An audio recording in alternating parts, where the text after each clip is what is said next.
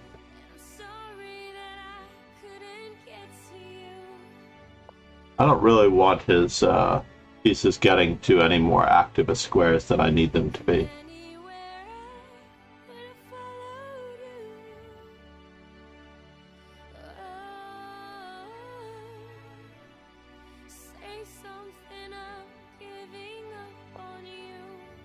Alright, finally we have an active move without our opponent giving away anything.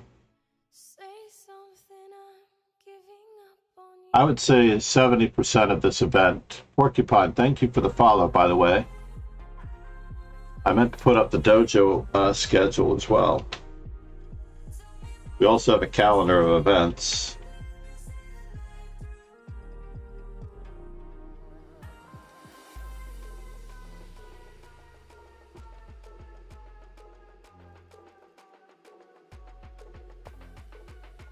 Let's cross and cover on the second rank while we're at it.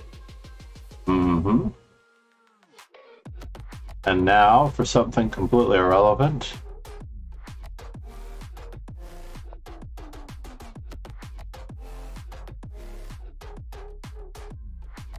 We're going to fix his pawns on the color of his bishop.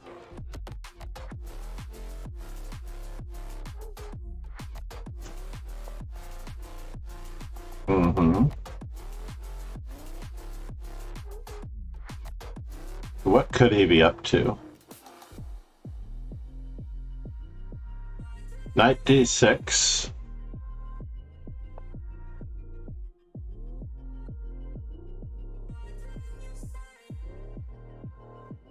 Just going to keep up the pressure as best we can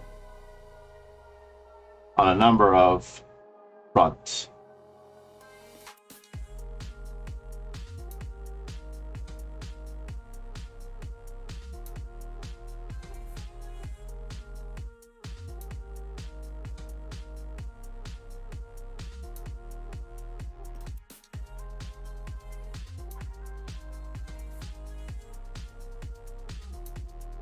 Unfortunately, our opponent's down a piece, so it makes our...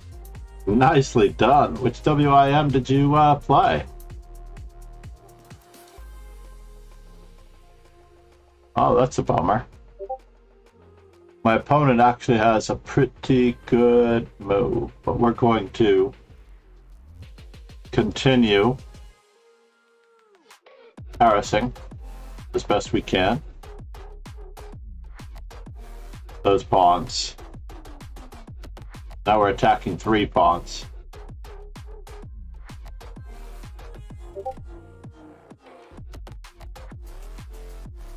It's like the weaknesses are all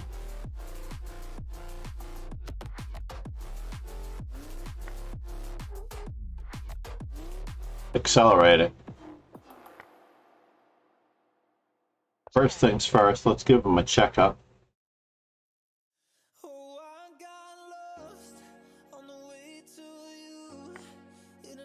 Oh, what was I doing? You gads, folks. That's craziness, and then I lost another piece just now.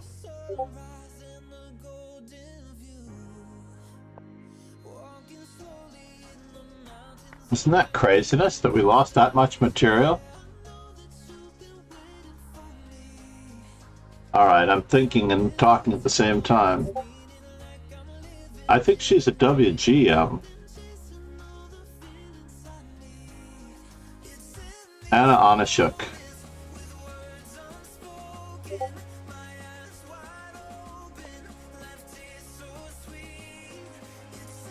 Can I actually survive this?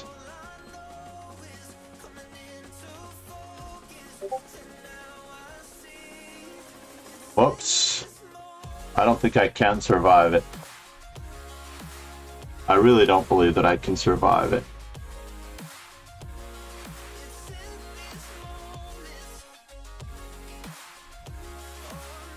This is craziness. Check.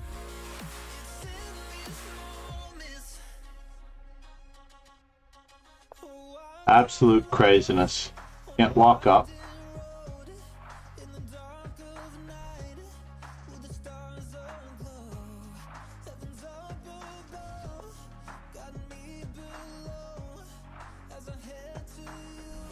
Gonna do our best. Check.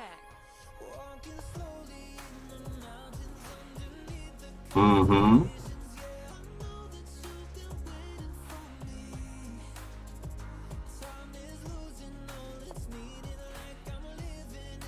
Check. Check.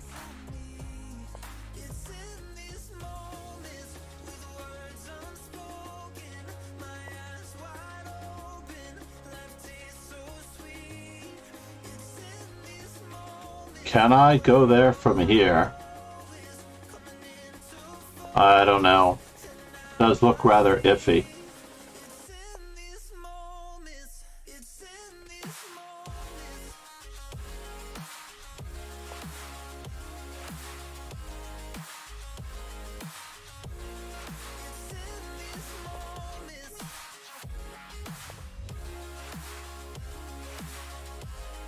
Check.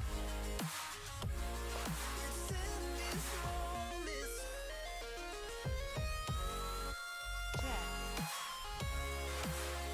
Hmm.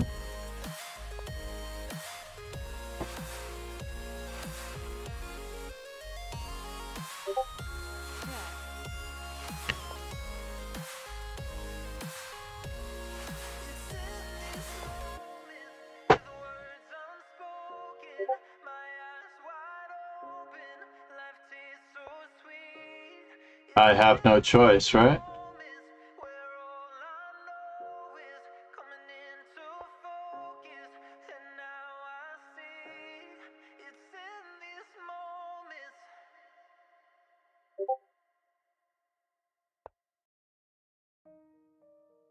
Check.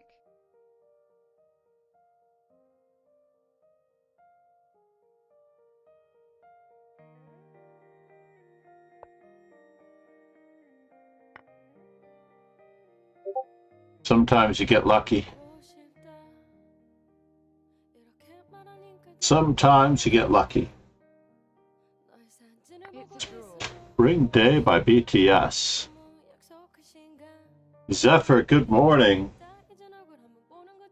9 rounds. We have the best opportunity to play almost everyone in the field because these fields do not grow that large. Most of the players fade away. Good morning, Zephyr. How are you?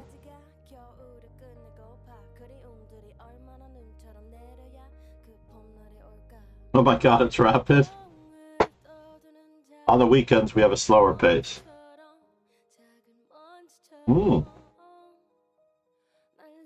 As well, you should reach 2200.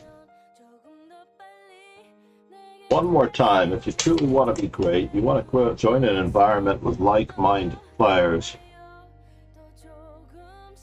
Players that are willing to apply themselves every single day in a training environment at a given moment. No matter what time it is, no matter where you are. Unfortunately, we only have one per day, but you're going to have to schedule your time around it. This is our gym time.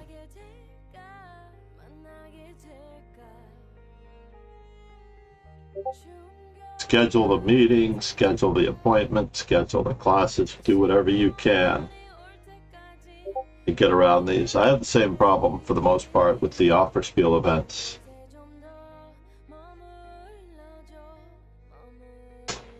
That was such a horrid game that I just played. My God. Absolutely horrid. I threw away 2 pieces. Root 2, I think. I went from being up a piece to being down a piece in that position. That's what it felt like. So here, this perhaps was too cute. So I liked all of this. Rook to b8. Now I felt this position was even. b4 was asking too much, and I undermined my own knight. Rook to c1 is perfectly reasonable. C takes d5 might have been perfectly reasonable, but I wanted the tension in the position. I wanted to be able to recapture with my knight to be able to go to the d6 square. I wanted to prevent the move b6 because the pawn on c6 is hanging. If I play c takes d5 and he answers with c takes d5, perhaps I have the same options here with knight to b5. Interesting. In any event, I grabbed the space, and then my opponent found a rather incredible move on my next move. Rook to g1 was way too ambitious. That move did absolutely nothing for me. That was like a single-minded, caveman-esque, I'm just going to hit my opponent with a club. Rook to c1 probably is the simplest solution here. Would have prevented any counterplay. However, I played rook to g1 and my opponent immediately took advantage of the pin on the long diagonal. So I captured once, allowing him to put his knight on a good square. Did I have to do that? That is the question. I may have been just as well off by putting my knight on b5 and letting him make the decisions in the center. But in any event, I captured once, and then I played this rather atrocious move instead of just backing up my... Oh no, did I have that move? I just had that move, right? C takes d5 and I'm winning a pawn. This cannot stay here forever. Ah, wow, I didn't see anything. So he checks me. I walk into the danger, allowing him to do things like this. Now I'm back to being better for whatever reason.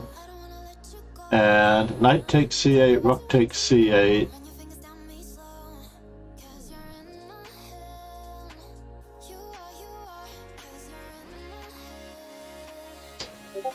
And can I really get away with that?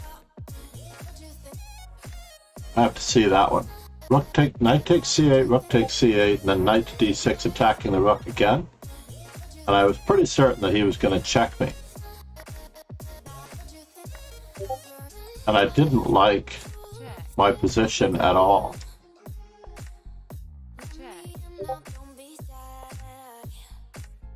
I guess I'm taking another pawn.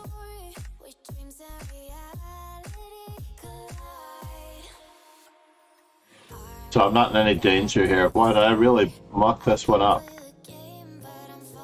And I took on that square instead of playing rook d1, which is actually quite good.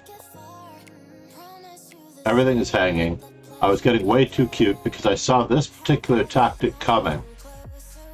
And he fell for it. He actually gave away his piece. And now I go from being up a piece to being down a piece in this position. Watch carefully. It's almost a magical act as I play bishop to c4 check, just giving away a bishop, and then knight takes f5. So in the space of 2 moves, I went from being up a piece and to down a piece. Pegasus, good morning. I think I have to show that one again and again, just as an example of what the power of a hallucination is. Knight f3, eh? Fine. If you're going to be amorphous about the center, I'm going to be amorphous before you. We are playing the immortal legend Pegasus. I am catching up on my YouTube today. Absolutely catching up on the YouTube today, as I have limited much of my chat to subs only when I am I'm not sure how bishop e2 works in this particular line, but since it's there, can I go for it? Am I concerned about this? Of course I am. I don't get the normal attack on the center that I would like. cd4, cd4, knight d4, knight d4, queen d4, queen d4, and I'm down a queen. So, how are we going to get there from here? I do need the move rook to d8.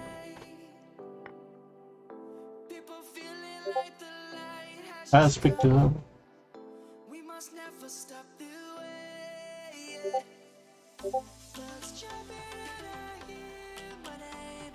Yeah, the d takes c5 is a very common motif.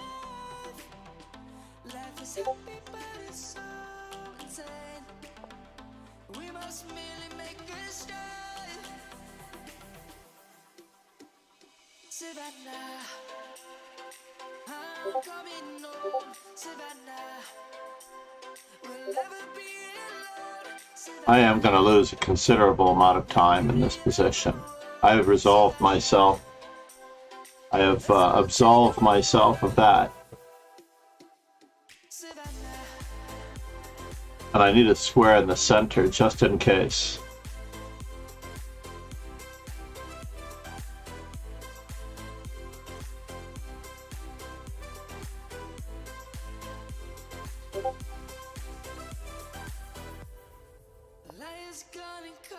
This is so bizarre. Rook takes, bishop takes.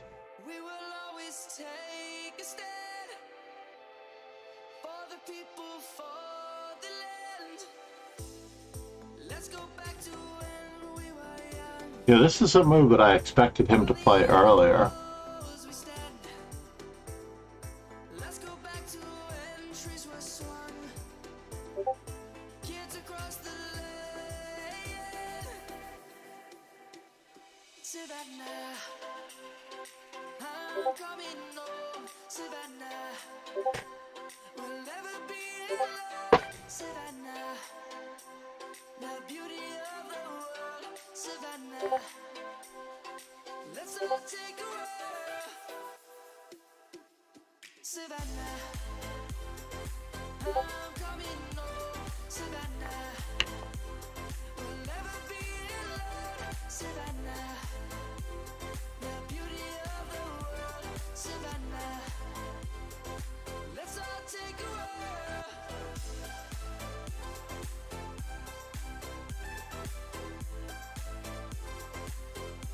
It does look like he has a good desperado, but I have a good desperado as well, by the way.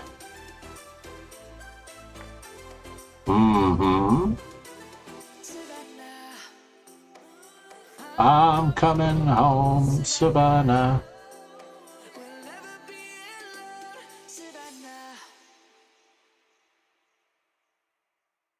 Don't I have a good desperado? Let's find out.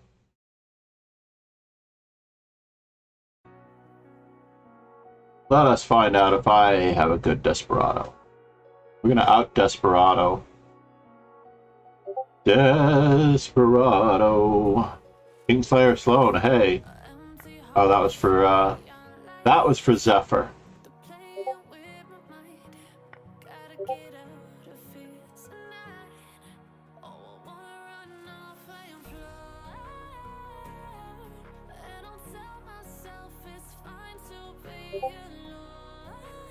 So now we're going to keep going. Bishop takes, rook moves. It's getting a little sketchy, obviously.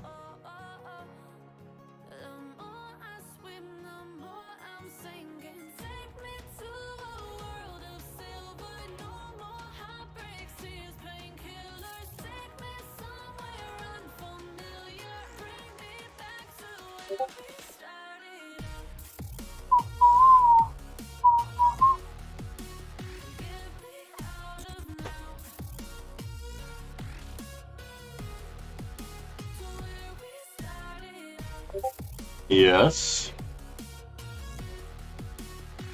I don't know if I should have what I have. We'll do it. We're gonna gambit a pawn. You can only gambit so much, right? Broken hearts.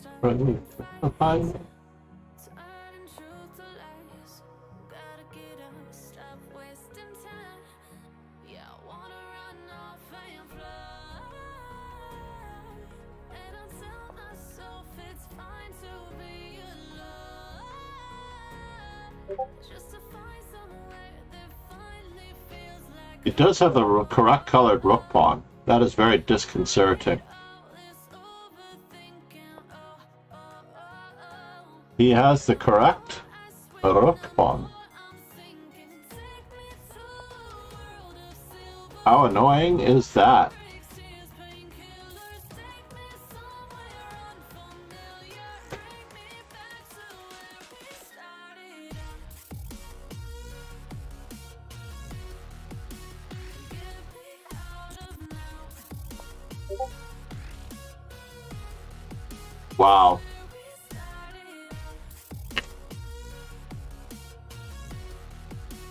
Get me out of now. I think I survived the loss of a piece there after a3. My bishop was trapped practically.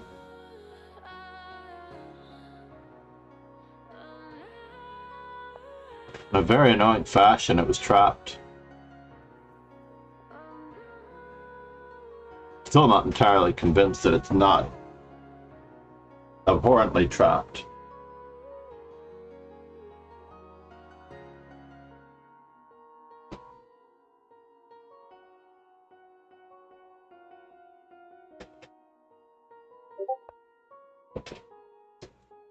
And now I have no entry points, right? Or do I?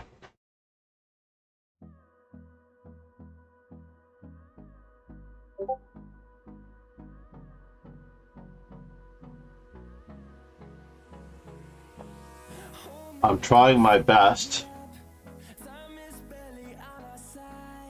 Give my rook some room. Can I play it this way?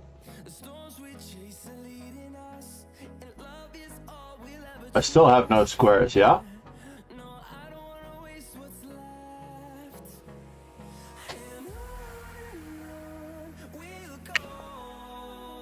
Let us pretend like we know what we're doing.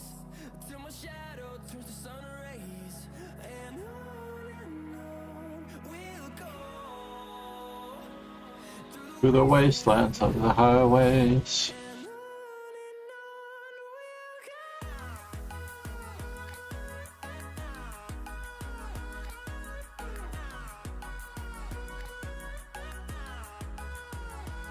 check, Yes, I thought that might actually occur. check, Oh no!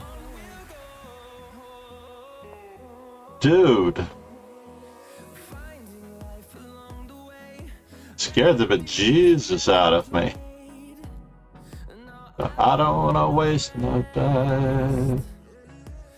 Rook to b8, knight to c6.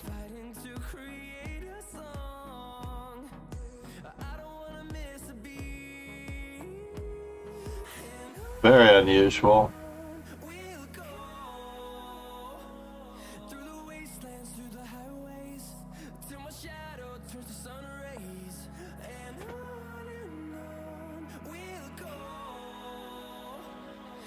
Through the wastelands, through the highways.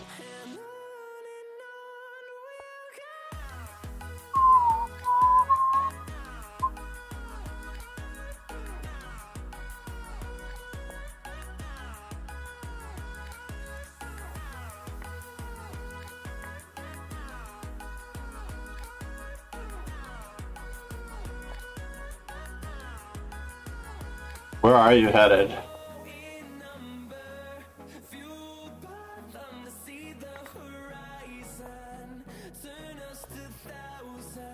Wait a minute. Wait a minute. What? Hold on here. How am I down a pizza? Where did I lose a piece? Did I hallucinate this? So he took my queen, I took his rook, I attacked his bishop, he took a pawn, and I sacked my piece for a pawn. Ye gads, folks. How is that for a mental break? How is that for a mental break? How did I get down a piece? I played that whole game not knowing that I was down a piece. I felt like it was 1 one of my students that I had to tell, you don't really have enough compensation for the piece. And they're like, I'm down a piece? Moves, many moves after the combination failed.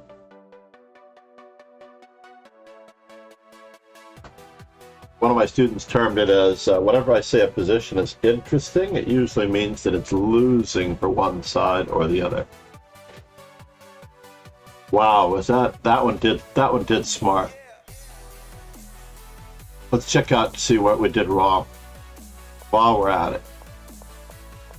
I was on the black side of this one. Yeah, I know. What was I thinking in that position? Knight takes... would have been better than knight takes c3. Knight takes a7. That was the plan. So why not just knight takes a7? Oh, there's a desperado. That was much better. Wow. I just literally hung a piece. And it looked so good.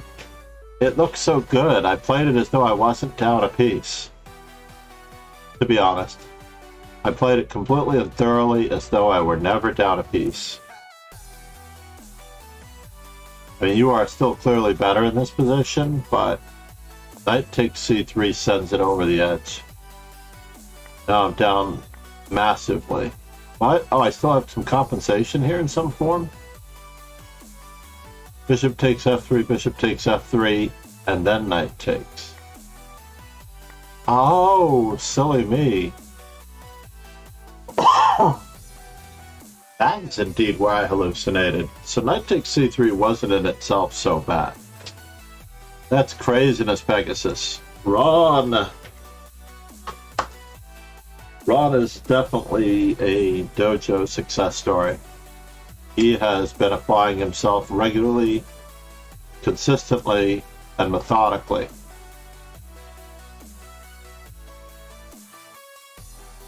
This would have been much better. After all, if you captured and I captured, I have nothing to worry about still.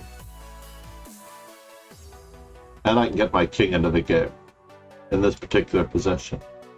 So any move like rook to c1, I can just meet it with. And I'm not entirely in trouble. Entirely being the operative word, right? Well, there are no tricks here. I guess you could have a trick. This is the other option.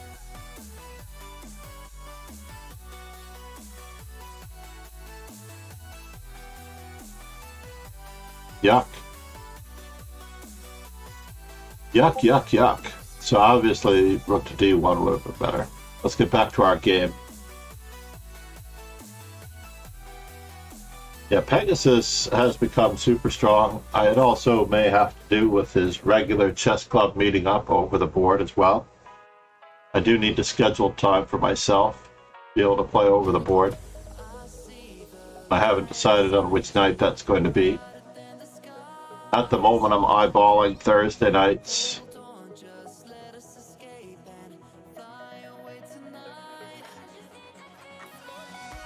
Thursday nights every 2 weeks, give or take.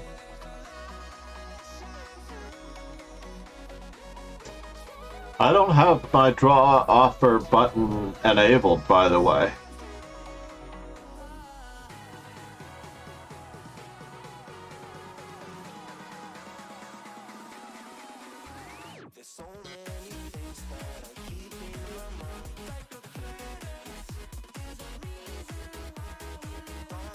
I actually don't know how I disabled my draw offer button. Game behavior, preferences. It'd be under game behavior, right? There it is, game behavior.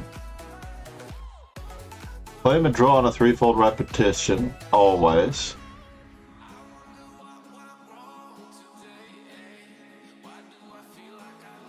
You can move the king onto the rook. Normally for students, I have them move the king 2 squares. I definitely have to set that for all students, because I want them to remember that they have to move the king 2 squares. They don't know that they can move it. I mean, in over-the-board chess, that's not possible.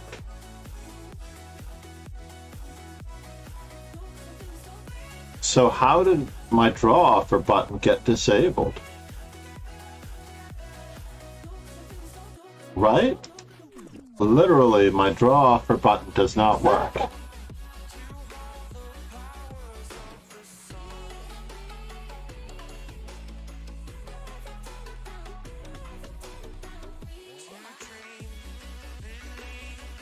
Change username is only by 1. Edit profile.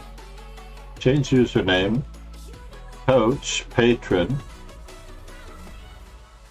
It has to be under. Is everyone's? Confirm resignation and draw offers. Nope, that's the closest I've got.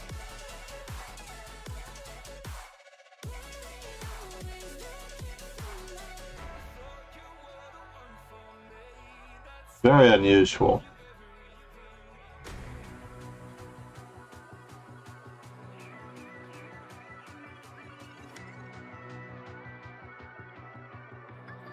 Lanchava. For example, when I'm playing a game, my draw offer button is grayed out.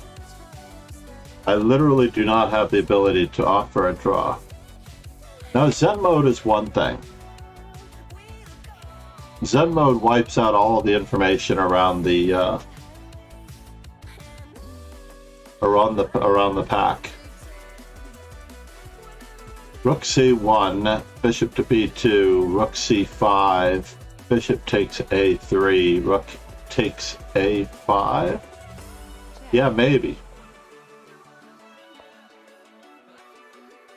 But my knight is on a7 in that position that I think I was looking at. We'll go back to it again later. I do have to contact my students this morning for today. My wife and daughter, along with the rest of the family, all 4 or 5 sisters, I've lost count, the confusion. Al Pacino in the house. Well, this is a job for A3 as usual.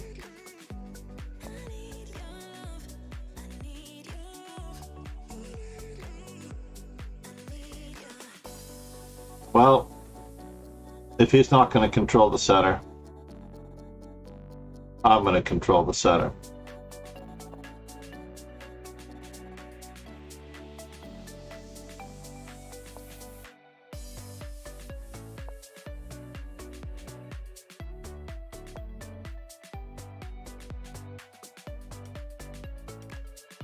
Oh, I did not know that you can offer a draw only 3 times in total.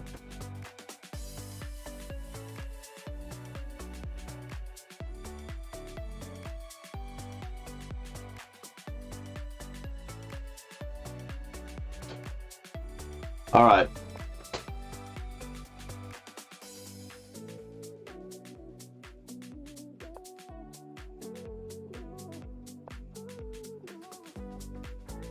This is our plan. We were setting it up just in case the fellow just happened to be. And truly it turned out that he was a player who prepared.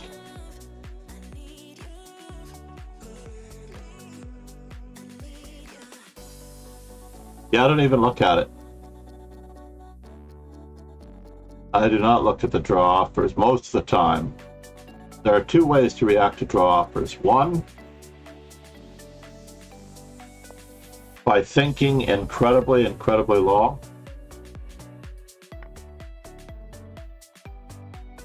2,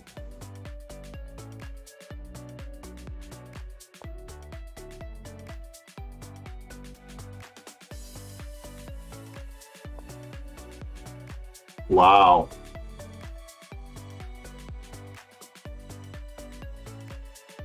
Can he play d takes e4? This is what I want to know. D takes e4, knight takes e4. I guess he can.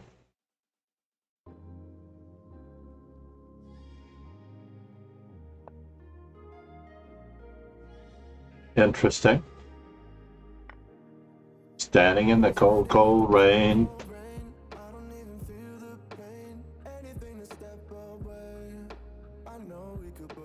We're doing all of the recommended things, by the way. Like, you would not believe we're doing all the recommended things against this opening. We're blasting him open in the center.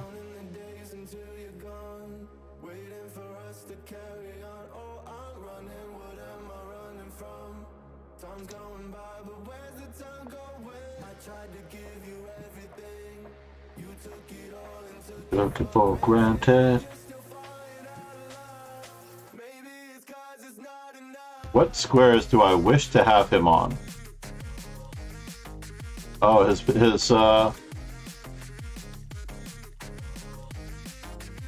king is protected now.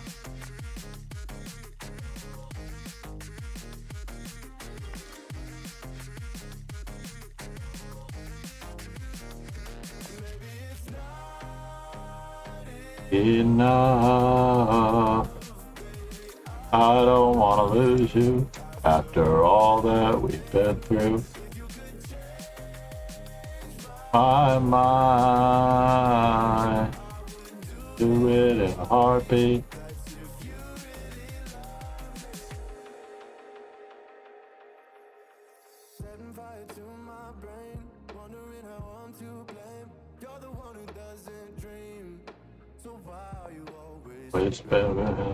No more foreplay. Oh my gosh, MD Night Zero. The legend returns. Thank you so much, Chris. Are you playing this weekend? When is your next event?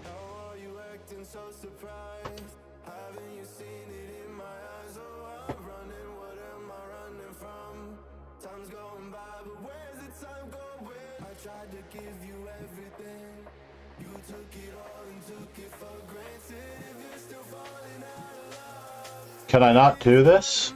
It looks like I can do it.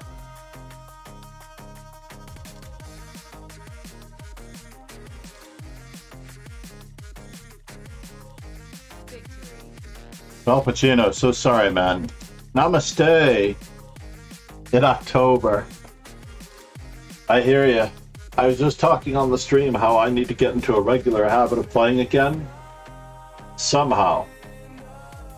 The only thing I'm missing, let's just take Ron, for example. Ron is a true dojo success story because he played very diligently and his rating just went up so much.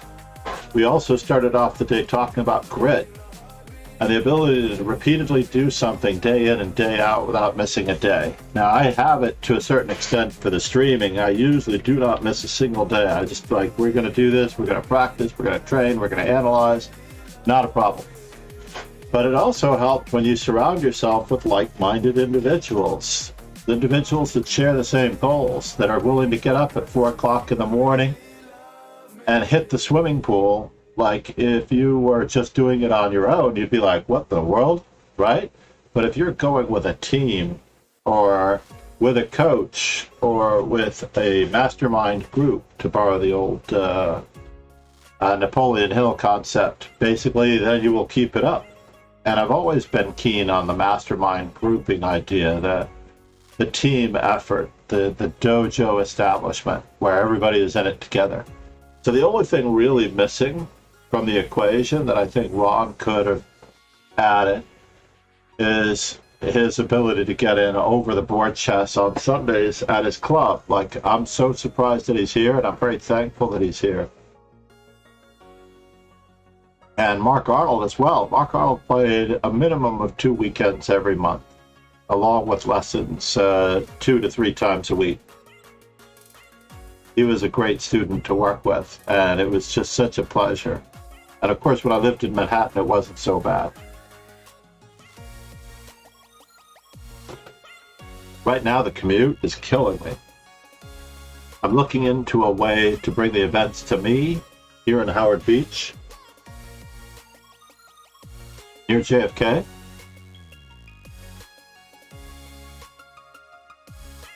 And perhaps I need to put it in the newsletter. But MD Knight, it is so great to see you, man. How is your daughter? She doing well? I hope. What grade is she going into? She must have started school already.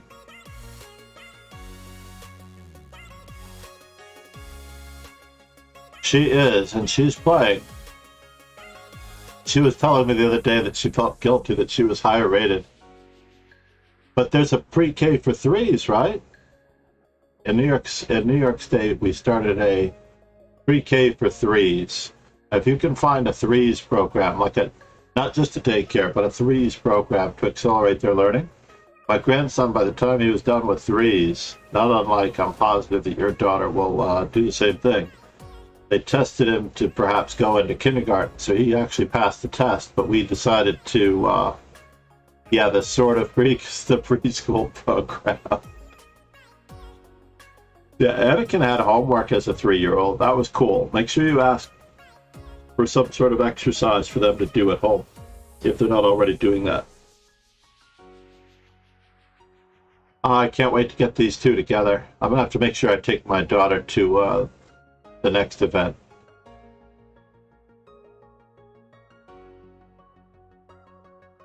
It wasn't much. It was usually just like one sheet that they had several days to do, and they would look at it and ask questions and stuff like that. He almost always did it right away because his mother is like that. But it's like something that's due on Thursday, you know?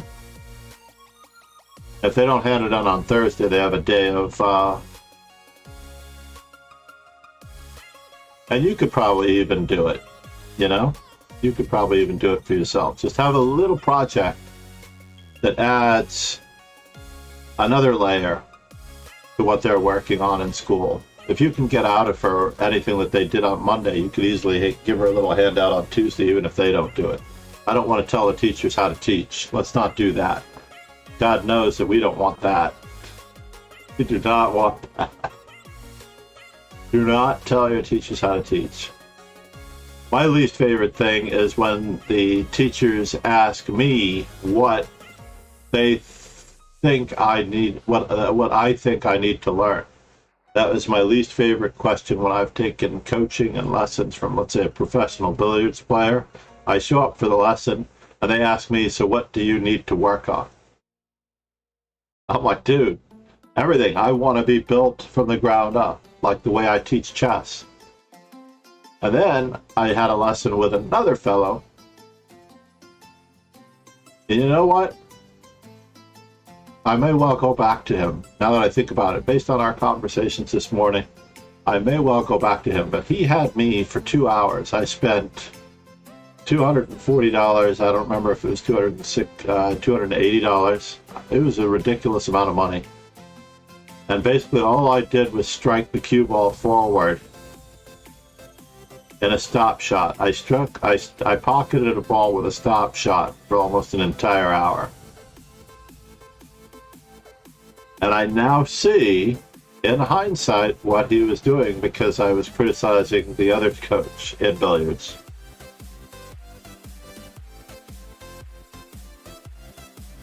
Wow.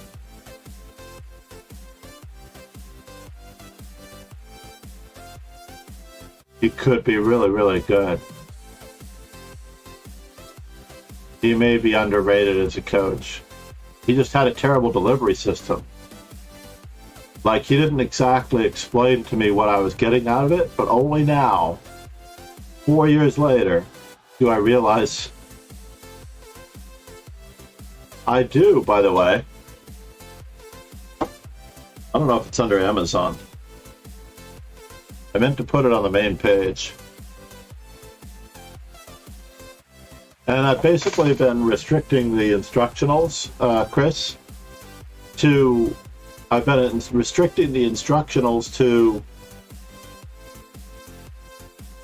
sub-chat only and a very minimal 2-minute questionnaire every now and then. I may infer that you might want to stop this video later and quiz yourself on the position for further depth. But honestly, it's meant for the YouTube share of it.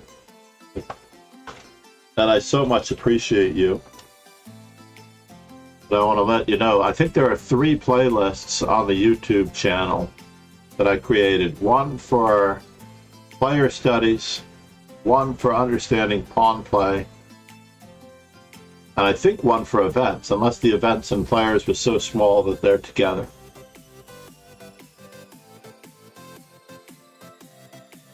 And I'm going to start taking down some of the arena videos because there are just too many of them. They're diluting the channel. I have to really watch the tournament arenas and basically get the most out of it.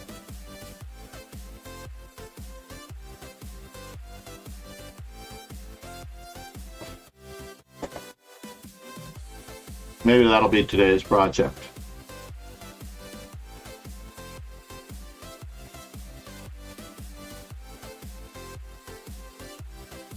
Because when you're a sub to a channel, the best, absolute best thing about being a sub to a channel, especially one that's not already available on YouTube. Unfortunately, I've got all of my stuff historically uploaded to YouTube. I like to archive it. I don't want to have it on my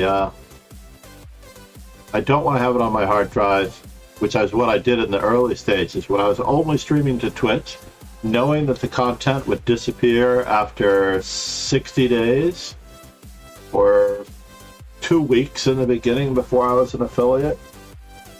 I don't know how long the content stays up, honestly, but I would literally download everything into my computer, and then I uploaded all of it to OneDrive and tried to keep my computer free.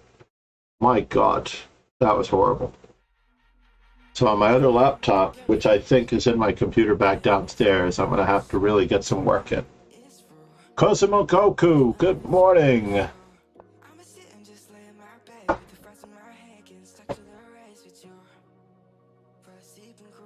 MD.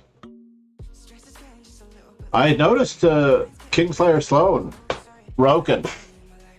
I think it's actually best if you tell people who you're talking to. I love it when I go on to Z Bean's channel and she calls me John, but then everybody doesn't know who she's talking to. You know what I mean? Which to me is the other important and fascinating thing.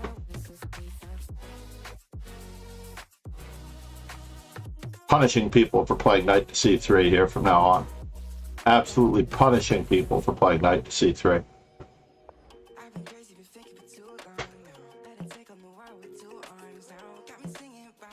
Displacement, station.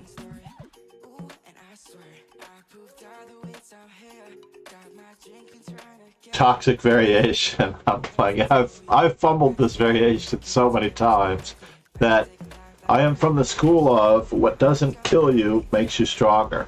So getting back to Rogan, I want to commend him because in another discussion on grit, and by the way, I'm reading the book Grit on Audible by Angela Duckworth. Excellent book, by the way. Quite useful, quite profound, quite important. We're just going to keep developing.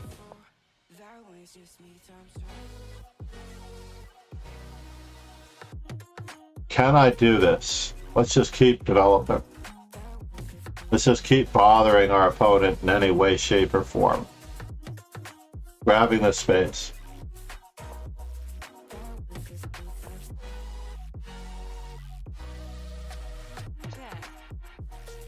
Yes, yes. Now, I am also torn here as to whether or not I want to lose or gain time on this variation with this move. Well, that solved that problem.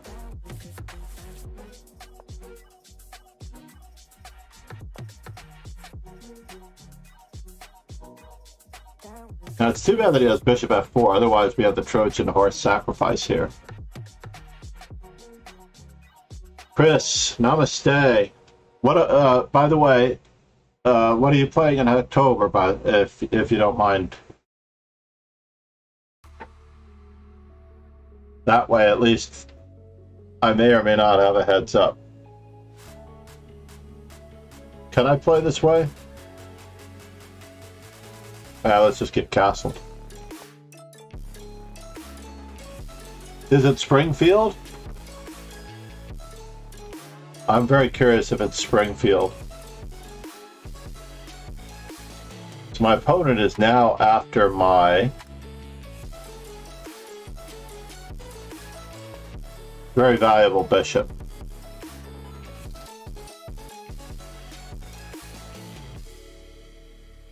I want to be threatening to play, at the very least, I want to threaten to play e3, some situation. Yeah, no, I have beautiful experiences in Springfield. I played in Springfield first in 1988. I'm trying to think if it was the same tournament at the same time of year. So I moved to, or I joined the Coast Guard.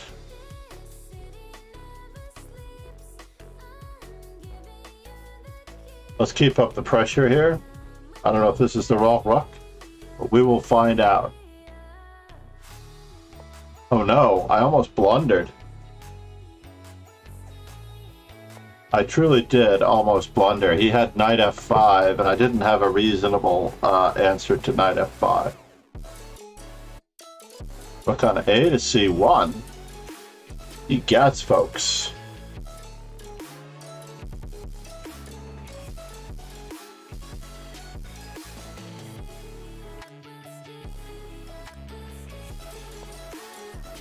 All right, moment of truth now. We have an en passant.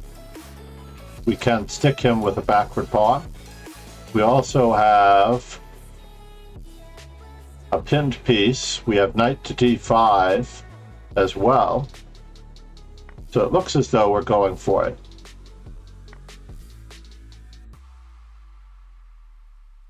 And offsides queen. Isolated pawn on d4.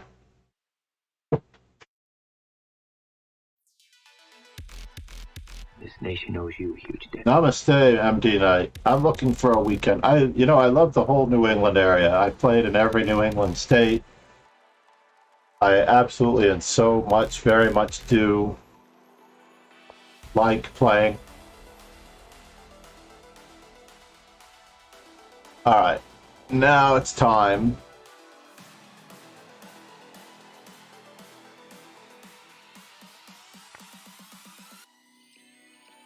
to try to get something on this position.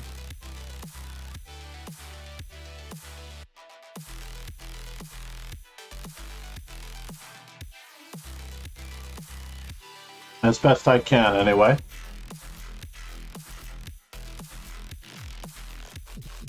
All right, moment of truth.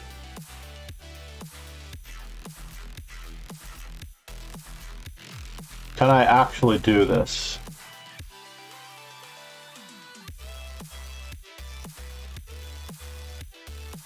That is the question.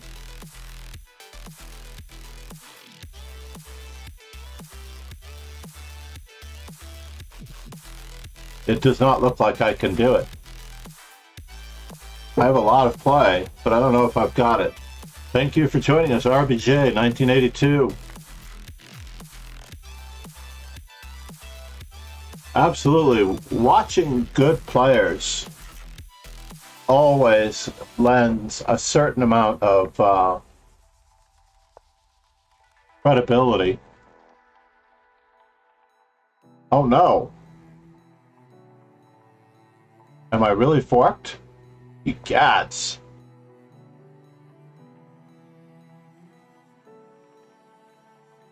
This could be trouble, folks.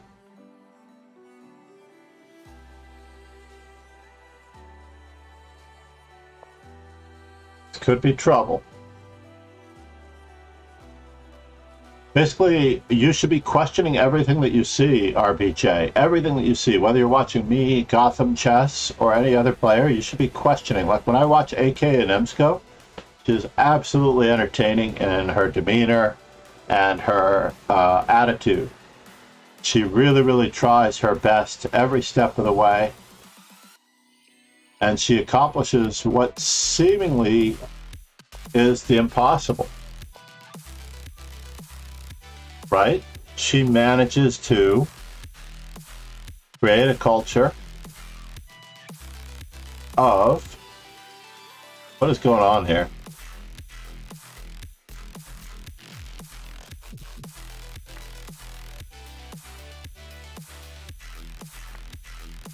Uh-oh. I may have blundered.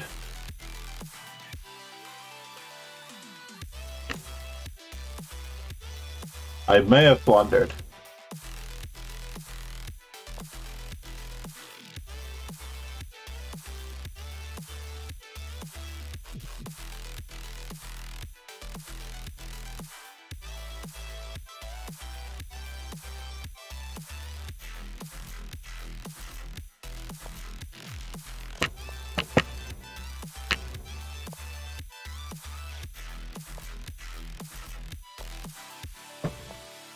Hoping that my opponent blundered instead. Need to get this moving. Must get that moving. Check.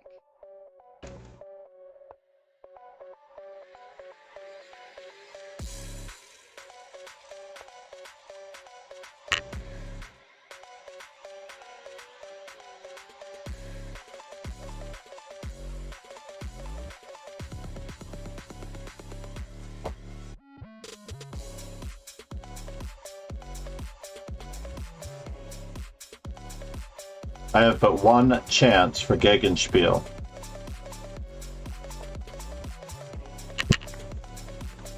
I have but one chance for Gegenspiel, and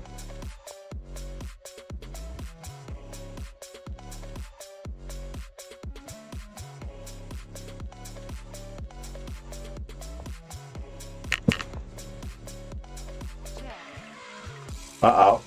Moment of truth. I may have allowed something terrible to happen. Check. Whew! My opponent panicked. He had King D6. I need to walk and tread very, very carefully here.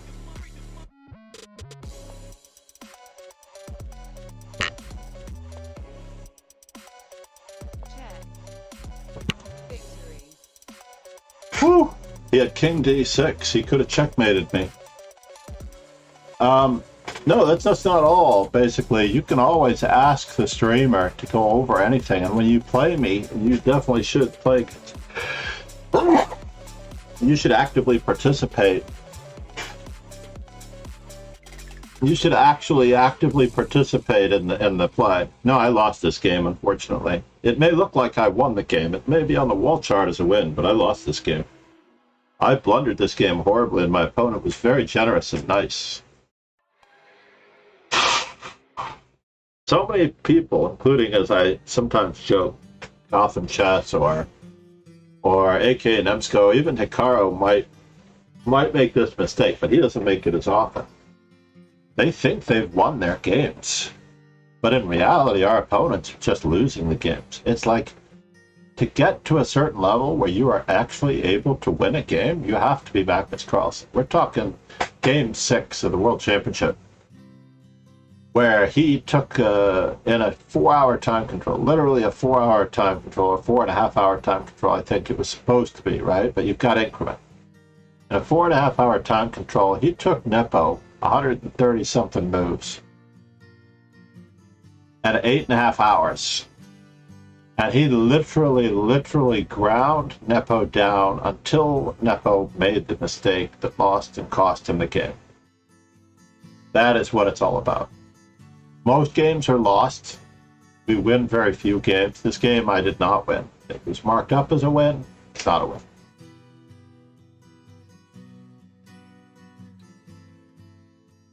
Now I want to see exactly what happened. And you should do this too. I'm going to try to lead with good habits. For example, here, I blundered here. King to D6 and I just lose. He takes my rook on any check. And he prevents anything on that one too. So I have to play rook to b2, and he's still promoting, I believe. I could be wrong. Yeah, it's dead equal, actually. I didn't win this game. He lost it. Dead equal. I was pretty sure I was toasted, actually, but he literally gave away his pawn, his only trump in the position. And I have to repeat the position because I can't allow it to happen. I can't even take one of the knights because the other knight replaces it and still threatens me. But RBJ, yeah, you really have to apply yourself regularly as well with your knowledge, and then go back, and it helps to play against the streamers in a controlled competitive environment. A controlled competitive environment, I think, was the most recent thing that Rogan added to his roster. Rogan basically added to his roster the fact that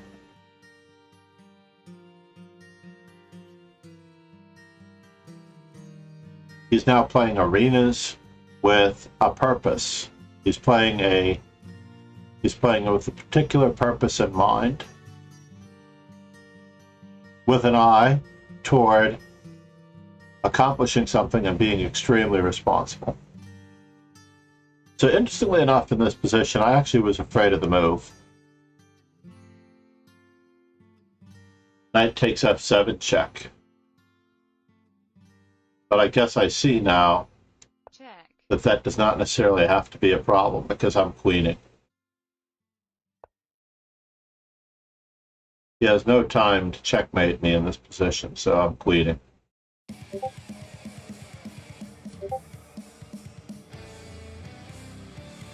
Yeah, there's no chance for him to cause trouble.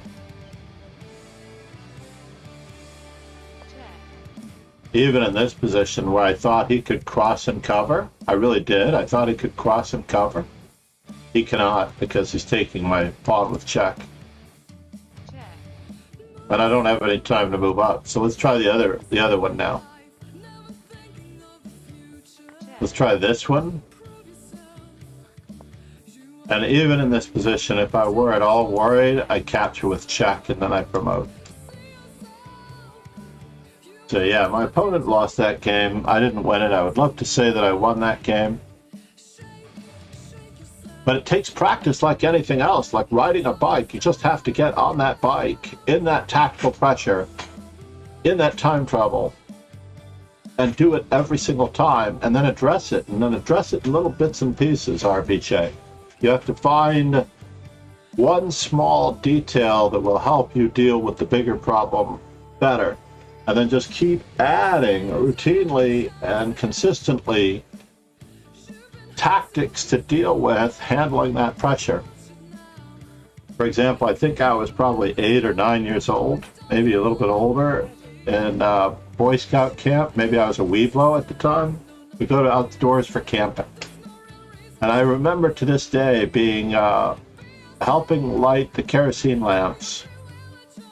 And of course, we also had buckets of water and all those supplies and whatnot. We're going to play A3 here. Basically, we're going to give up the center on the very first move, and we're going to see what our opponent does with it. Just 9:06. Just join the event. Is it too late to join the event? Round 6. I can extend it to 13 rounds, and then you'll be able to join until the end of this round, but I'm going to put it back to 9 immediately afterwards. So let's see what our opponent inherently does. So our opponent is not really a queen pawn player.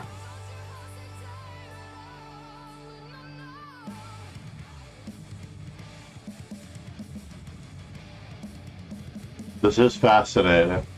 He is going to come to grips with himself now.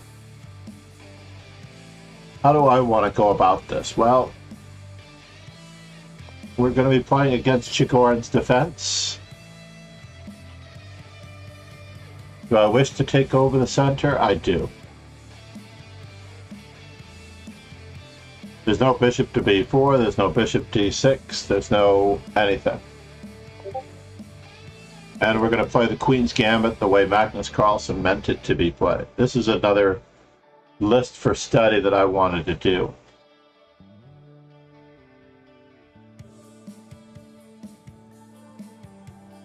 Another method that I wish to apply myself toward.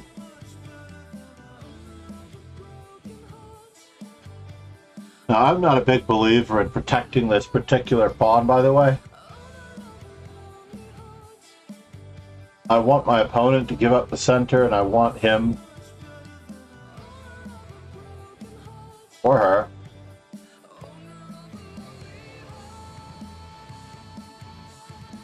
to increase my control over e5.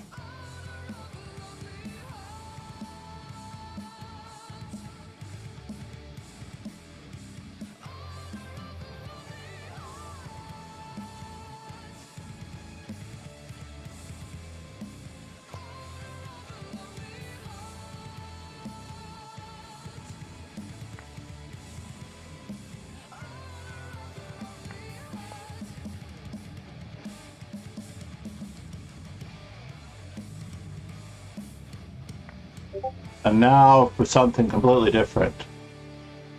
My opponent is giving away his h-pawn. But for what reason? I don't really have a choice here, do I? That's a bummer.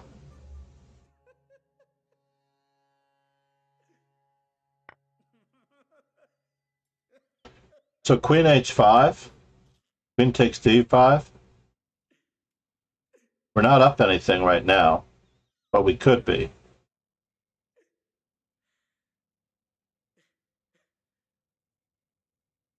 Can we get him to weaken his kingside appropriately? Let's do it. He did swipe a pawn, however.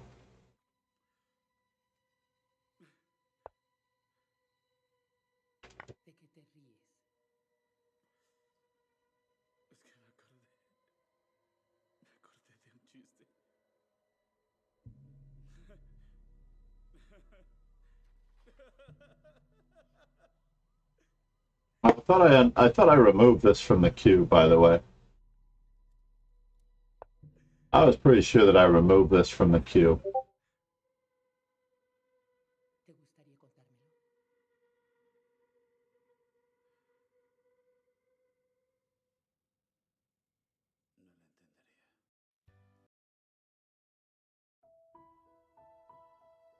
It is after Owner of a Lonely Heart.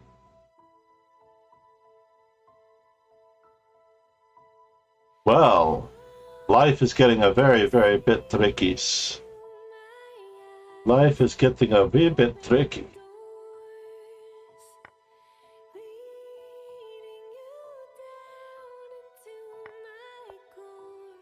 Gonna continue the best we can.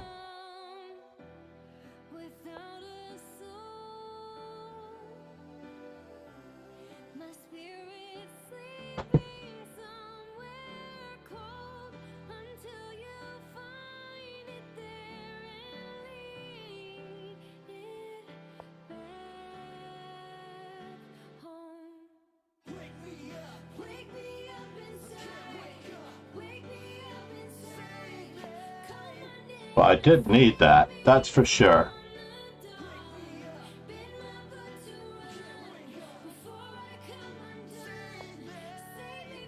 Yes, yes. He is trying his best. That much is true.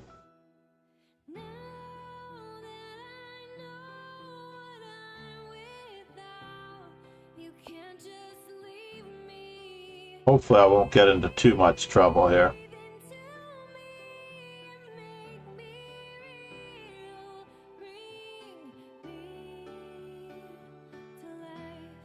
Does look like a pretty good discovery. Basically, piece coordination is the other thing. RBJ, You do not hate d4 openings. I repeat, you don't. You just don't. So if I play rook takes d4,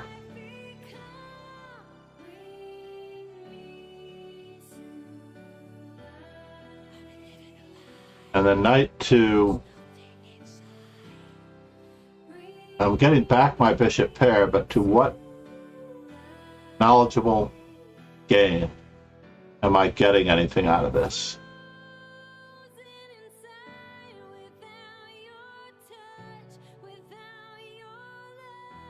So now rook c2, bishop to b3. Let's walk our way through this instance, right? Rook c2, bishop to b3. Rook takes d4. Rook takes d4, knight f6 check. King f8. Knight takes e8, bishop takes c2.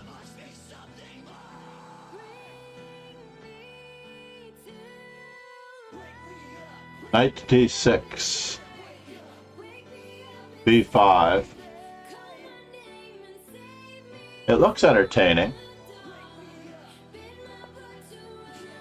It does look entertaining. Extremely, extremely entertaining.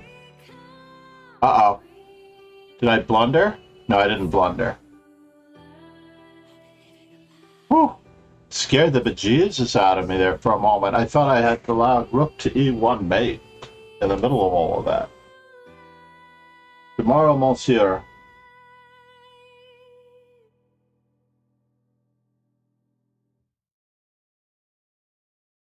If you play every single day, you will actually play me enough, get to know me enough, that you will be playing exactly the right way all the time.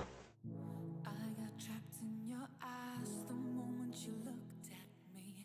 From across the room, those eyes kept following me. I could have blundered. I can't prove it. Well, he fell for it. I think bishop takes c2 was the right choice. Uh-oh. Whoa. Am I in trouble here? I am in trouble. I miscalculated.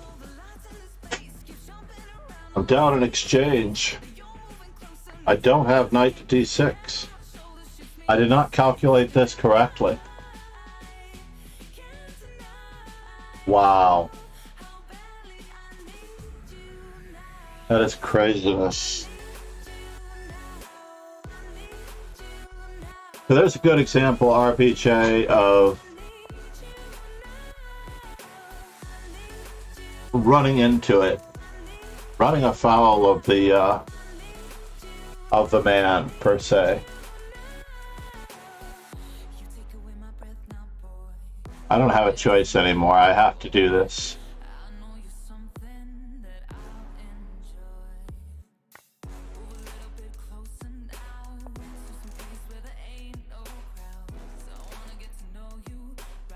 King to g2. King to g2, bishop to e4. King to g2, f takes, and now I'm in troubles. This is how you lose games. You lose. So wow, what a hallucination. I have been off tactically all day. Loving this position, by the way, loving this position. Pia Kremling versus Luis Comas Fabrego. So this position actually occurred in a number of Grandmaster games, yes? It happens. No, I hallucinated. So in this particular position,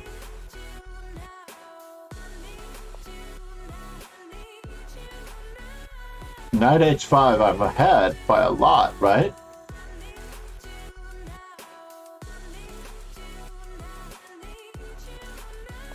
Knight h5, bishop e5. Did I not really consider this a possibility? Here's something that never weighed in on me, RBJ. We both learned something. Now, I love having control of the e5 square, but I didn't realize how quickly I was giving it up by putting my bishop on d3. That was the problem. I gave it away.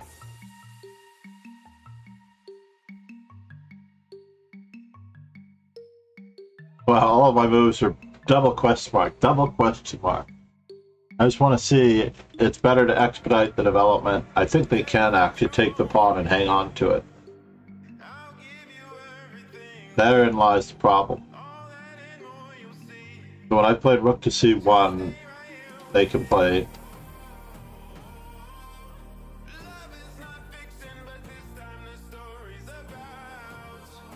And they have counterplay. Queen a4, c6.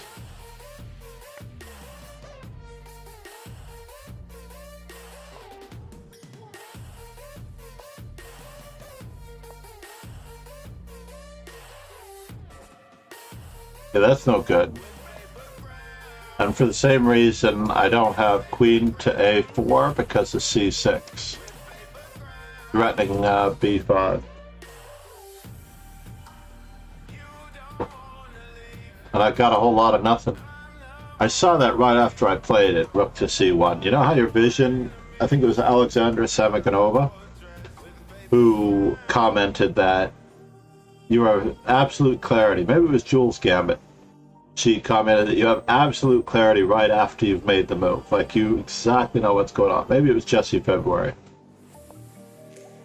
So here, I allowed this to happen. My d4 pawn comes under immense pressure. Maybe I should play knight e5 here. They want me to play knight e2 and hunker, but I really want that square.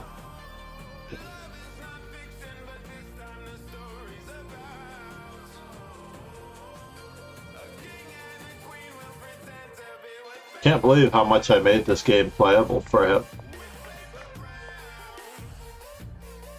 So Black's best move is bishop to g4. He captures. And bishop takes h7 is a much more thoughtful move because I'm really concerned about f5 here. This could leave me down a pawn for no reason. I say down a pawn, but it's not true. There's 4 to 3 though. 4 to 2. So I am down a pawn. Knight takes d5, b5. Aha!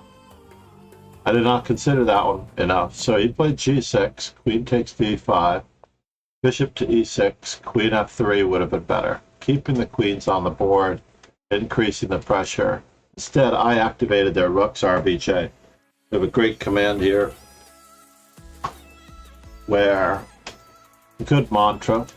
Make sure I don't already have another game.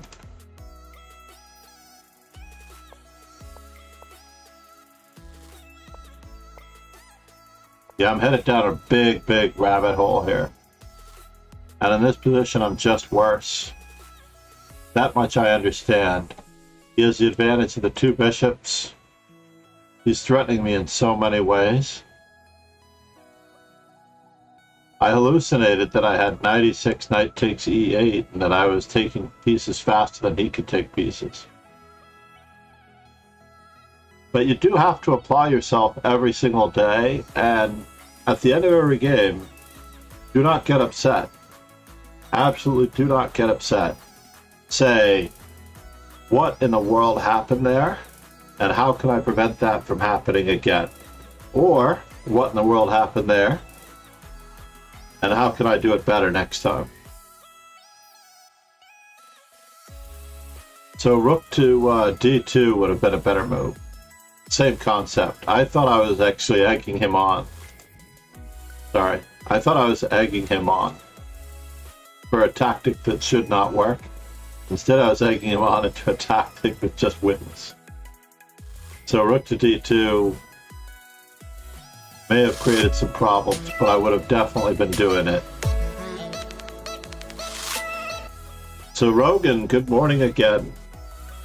Always play with a certain level of accountability as well. As I mentioned from the book by Angela, I mean, I already knew this is why we're here. But in her book, she mentions that you need a certain level of accountability. The other great thing for all of us in these Swisses and arenas is that tournament games are almost always checked by the computer. Always analyze your own games with the computer afterwards.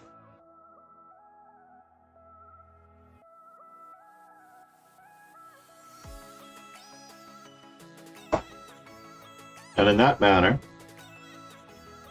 every time you play, you will have a level of accountability that you will know what's going on.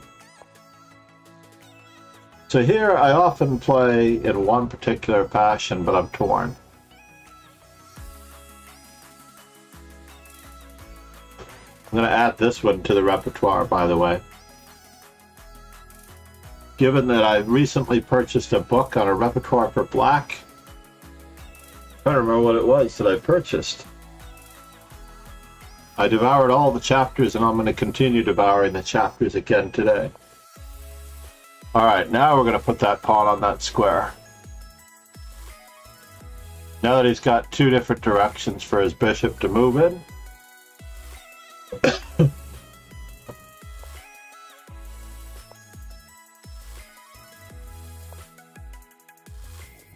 we're going to fix the pawn on d4. We're going to exchange off his bishop.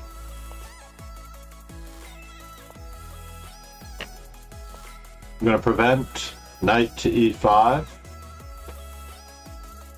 We're going to outpost our own knight on a very good square if we can. Just like that, we're going to continue to outpost our own knight. And now we're going to continue to bother his queen in any manner, way, shape, or form that we can.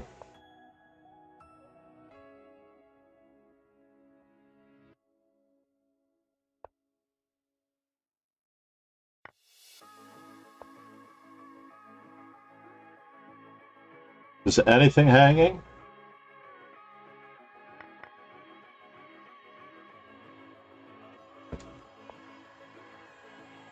We're going to visit him now. Whoa.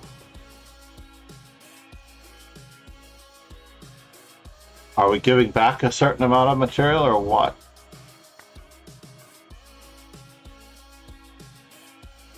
We might be. Alright, now it's time to attack those unprotected pieces.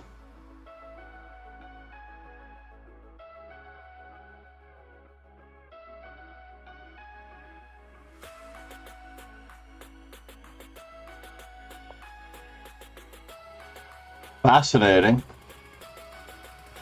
It just keeps getting more and more fascinating. Where is he going with all of this? I could be in trouble.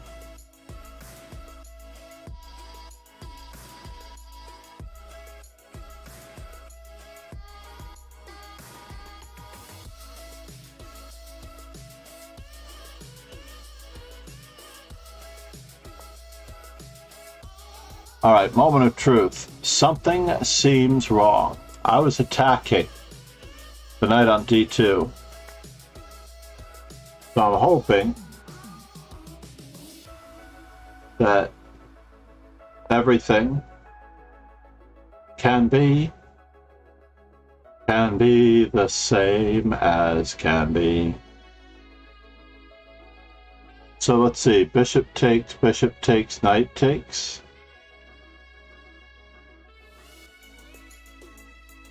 I need to keep attacking, keep capturing, keep threatening, keep attacking.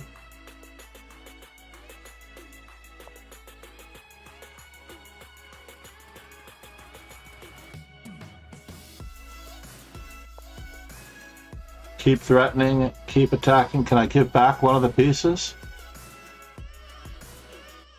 Seems strange, right?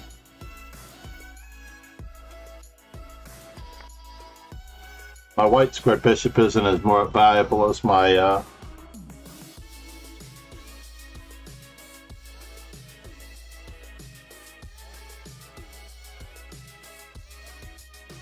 as my dark squared bishop. Unfortunately, I'm down in exchange. This is not good, folks. Whoa, he took the wrong one.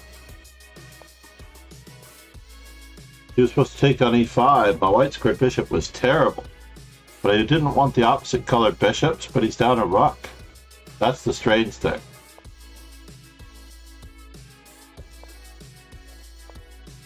The most awkward of all things. So now how do we get one more double attack out of this deal? Looks like everything's hanging, I'm afraid. The first rank, the third rank, the d4 pawn, everything is hanging.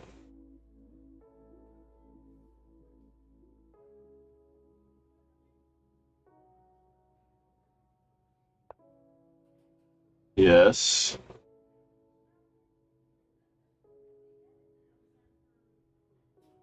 And now for something completely different. Check.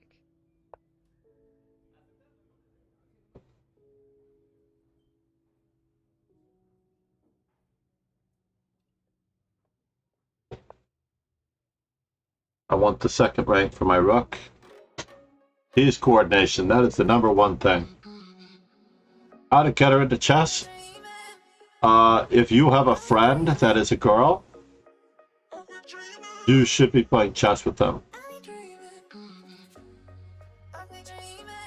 So if you have any female friends, or your mother, if she knows how to play chess, you have to play chess, and they will see you playing chess, and it will just happen. I still want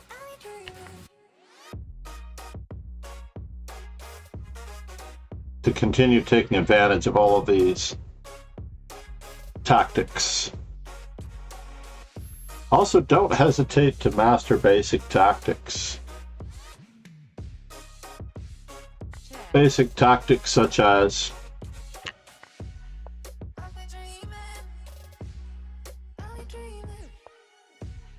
forks, pins, skewers, limiting the opponent's movement in any way, shape, or form. Now, do I have to worry about this? I do have to worry about this.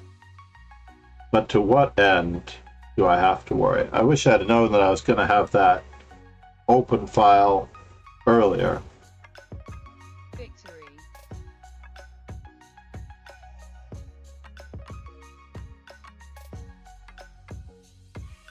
So yeah, the most important thing I think that has held women back as far as it being a male-dominated sport is because when you see the game played, you see men playing it.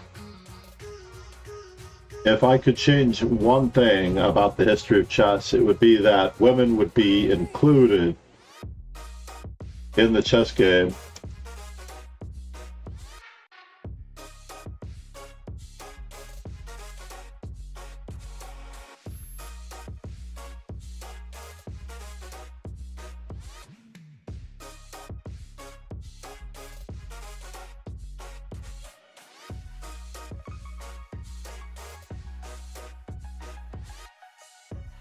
Who is this guy?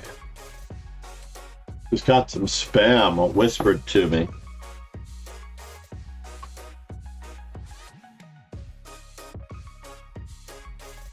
Trying to sell me Bitcoin and Ethereum. He is not a real streamer, so now I don't feel so bad about reporting him.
So yeah, the one thing that you can do for almost anyone at this stage of your life is to let people see you playing chess. Buy a very nice decorative chess set for the living room that cannot be broken. In fact, I'm going to do that now. We need a nice, lovely chess set that adds to the decor.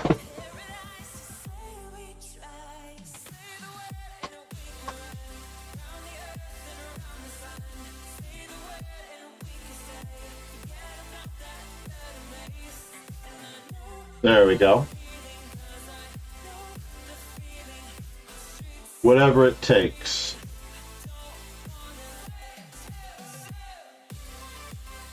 The cityscape, the New York cityscape decorative set is absolutely ridiculous. Aluminum chess pieces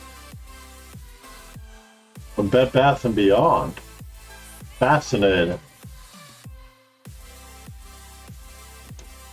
I've never considered that. Oh no, it's a 3-piece sculpture set in silver. It's not even a complete set. It's just 3 pieces to sit around the home. Never mind. But MD Knight, by the way, was just here. The legendary MD Knight. We have the legendary Ron. They keep the stream in really, really great shape for the most part. If it weren't for guys like Chris, Ron, and many of those who dropped off in the pandemic, not to mention the earnestness of Rogan, Joe, Kingslayer Sloan, who puts in, like, honestly, I don't have very much money. It may look like that. I'm certainly probably better off than a lot of people. But to be honest, putting in the time counts for a great deal as well. Putting in the time, showing up, being there, contributing in whatever way, shape, or form. Time is, for many people, far more valuable than money. And I'm hoping that Ron is going to continue excelling at chess and bringing more to the table. And Chris, I know, has he really is an MD, has a lovely daughter, and has a little bit further away to go than Ron or I. And then we have our man in Toronto who shows up, Yeatenheimers. I haven't seen him in a while. I hope he's okay. I haven't actually done Yeatenheimer's games.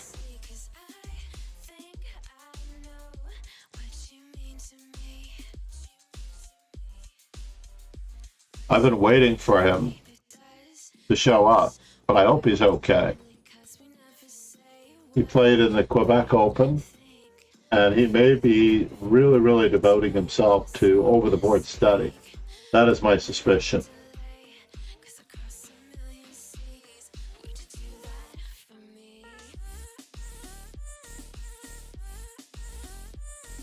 Yeah, because I have my grandson around, I cannot use glass chess pieces. Here, let's do this. Metal chess set. How about that? Metal might be good. Neptune in bronze. I like it. 3.5-inch king and extra queens. Pieces only, no board. Those are quite lovely.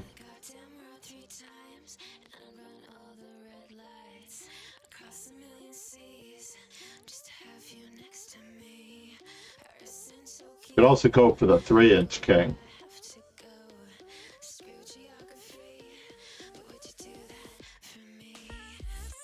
Save $10.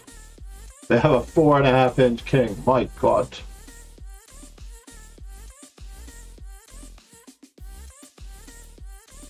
September 14th.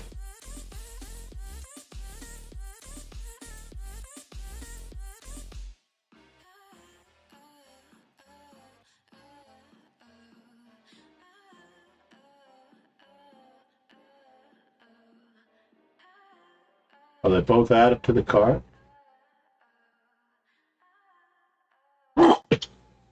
No, only one is, for the most part.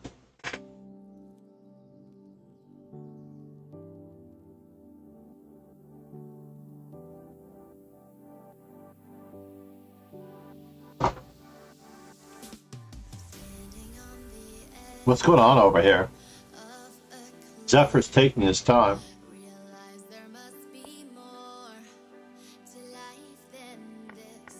Zephyr's up a piece. Oh, he's not up a piece. I'm sorry. He has a passed pawn on the outside. I hallucinated the capturing. Ron Hay is fighting for the win.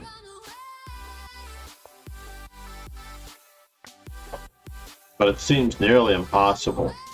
No, king takes. You don't have the right rook pawn, Ron. You had to play king takes. If you're playing for a win for any particular reason. Like, you could have simplified on this side of the board if you weren't playing for the win. Let's go back to that position for just a moment. When we have a choice here, because we have a white squared bishop, we're going to have to actually play king takes. And then we're going to move out of the way, or we're going to try to get our pawn up, and then we're going to try to walk around in some way, shape, or form, but it probably doesn't matter. These two players are trying to get blood from a stone. Let's see how they're doing in the tournament. Chances are that game is going to... So Zephyr is playing a little bit below his rating and performance, which is why he's down a couple of rating points. He drew with our man from Peru, from the Netherlands, Para NL.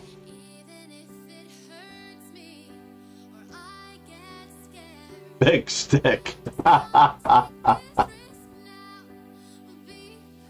Rogan.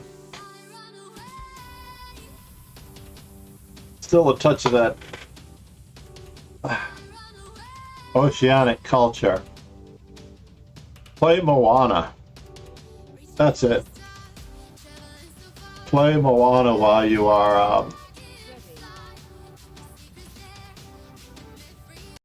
Let's shuffle the music one more time. Just to see if we can get a true test of everything. Ali Reza, good morning. What is our record like? Ali Reza has beaten me rather consistently. It's time to turn around the that trend. He's got me 4.5 to 2.5.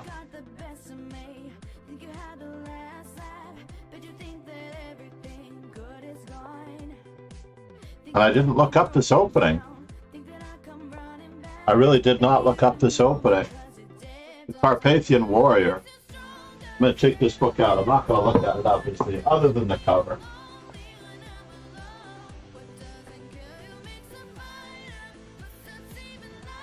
Where are you?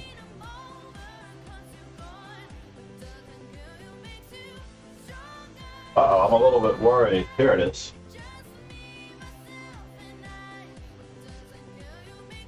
Secrets of a Master New Opening Theory. I bought this when it was a brand new book by Bogdan Lalich and Vladimir Ochotnik, and it basically has this system in it. Bogdan Lalich, by the way, is a really wild and crazy guy.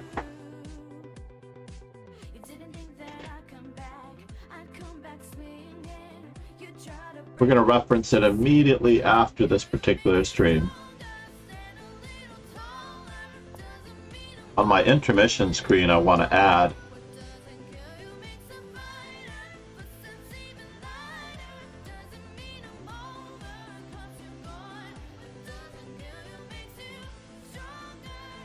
you see the passion behind these original and creative opening books is one thing.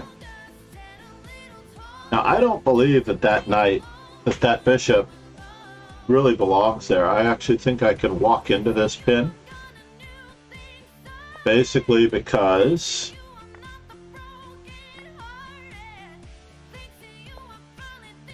I believe the other day I actually won the game.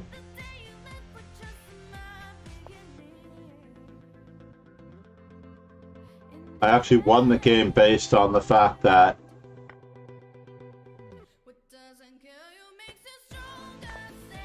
and if I were stream snipe there, my opponent would play knight takes e5, and on my pre-move f5, he gets to take my queen with check.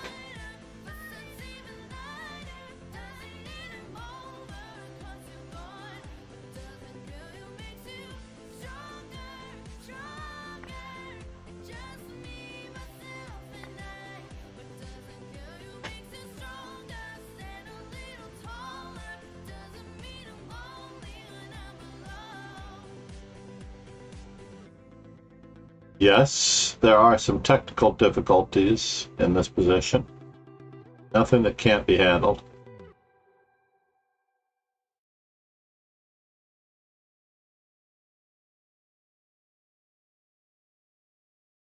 But we are ready to play bishop to g5, move our bishop from f1, play rook to f1, and we are going to be living large.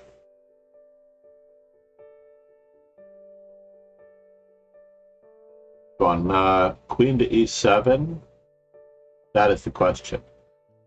How do we continue?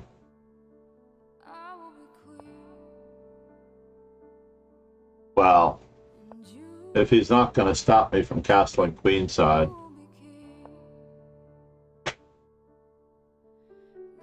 nothing, drive them away,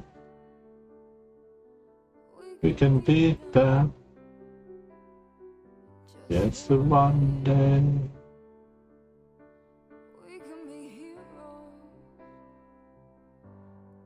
Just for one day.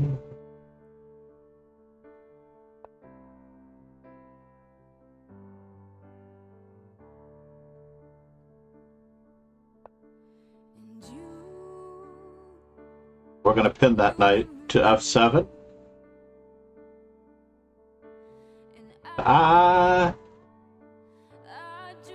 All the time. Lovers and battles of fight.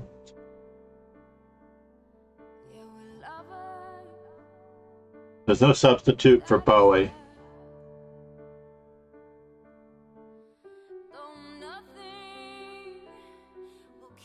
Yes, white does have many weaknesses here.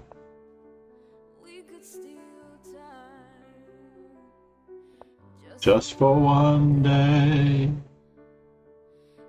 we can be forever and ever. We can be two pieces for a rook coming up, it appears. The hero. Oh. We can be heroes.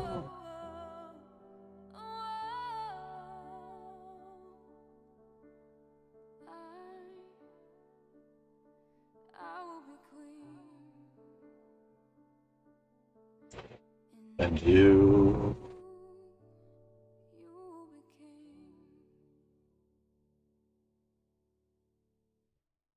And we're lovers. And that is a fact.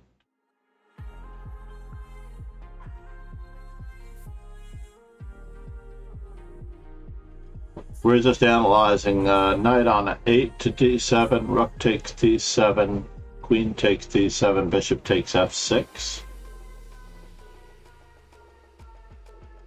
Or do I wish to play rook takes d7, queen takes d7, queen takes d7, knight takes d7, bishop takes f7, check. Get my exchange back and be up a pawn.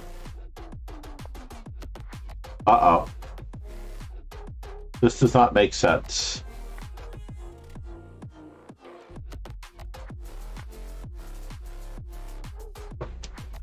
This does not make sense.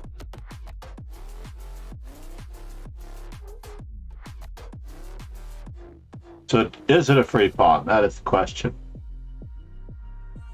trying to answer check with check.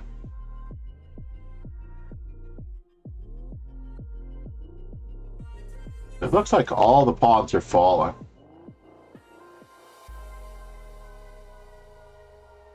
So we're getting the pawn this way.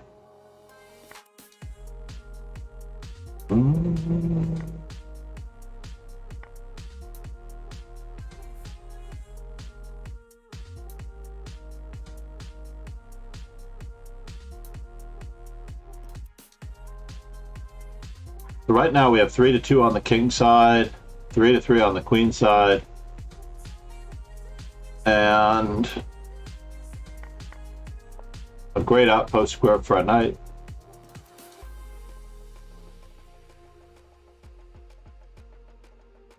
F5, that is. I'm going to F5.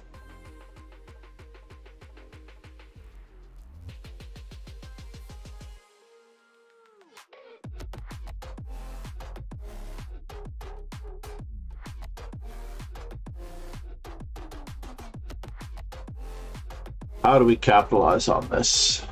That is the question.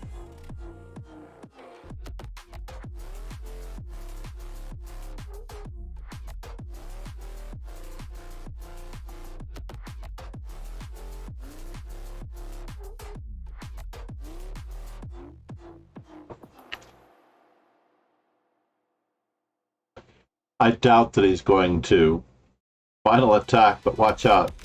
Black has some... Don't get spades now. Thank you, Pegasus. Is it the final attack? Round 8 has started. What in the world is going on? Check.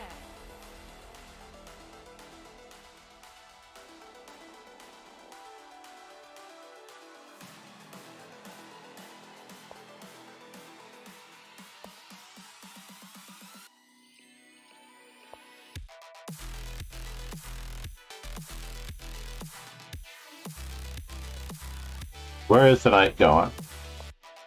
What does it all mean?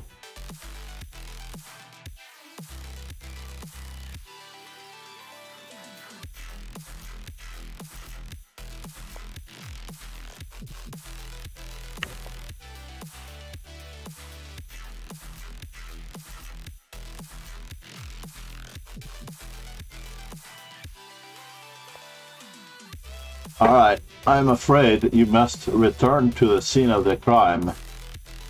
No?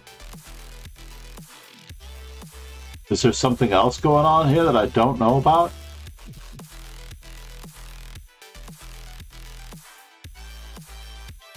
I don't want to exchange my knight.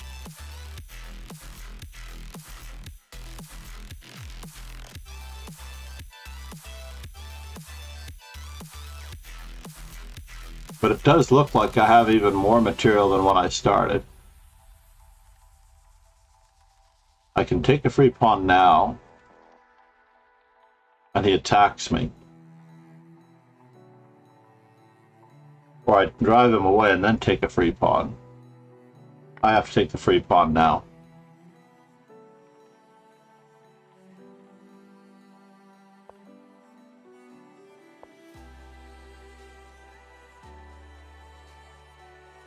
Centralize my king.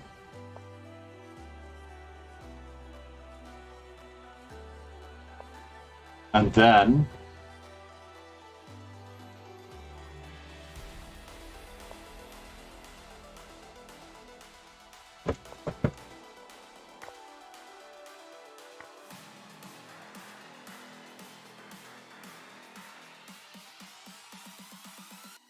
did I really blunder this endgame?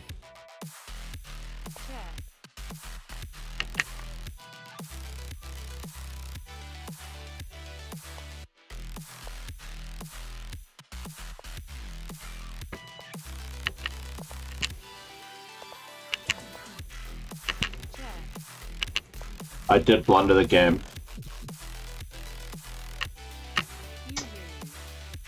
Ali Rezi, you got me.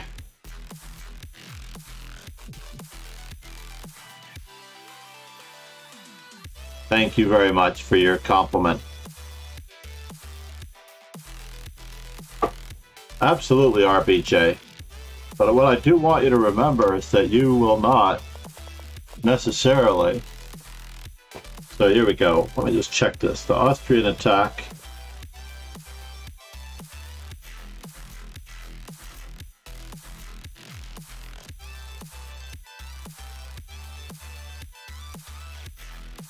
Oh my gosh. He's got every line against the Austrian attack.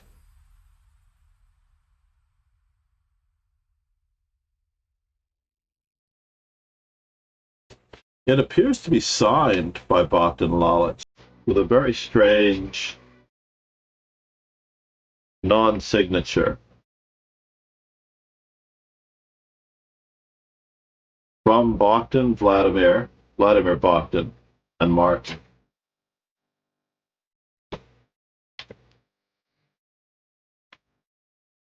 Interesting.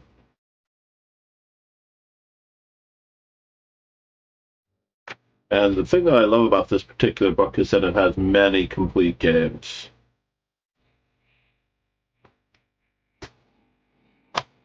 Aye. Knight on b to d7, h3, c5, e5. I had such a decisive advantage here. Why did I, or how did I, let it go? b5.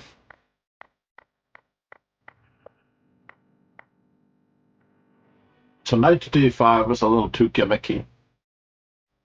Knight to b5.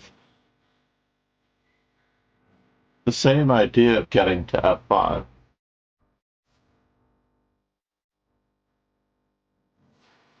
Yeah, that would have been better, to keep the king on the last rank. Then I played it this way, which allows him to play king to g7. And now I think I'm winning again after knight to d4, believe it or not. h4. And I can win this way, of course. Rook to d5 check just wins, right?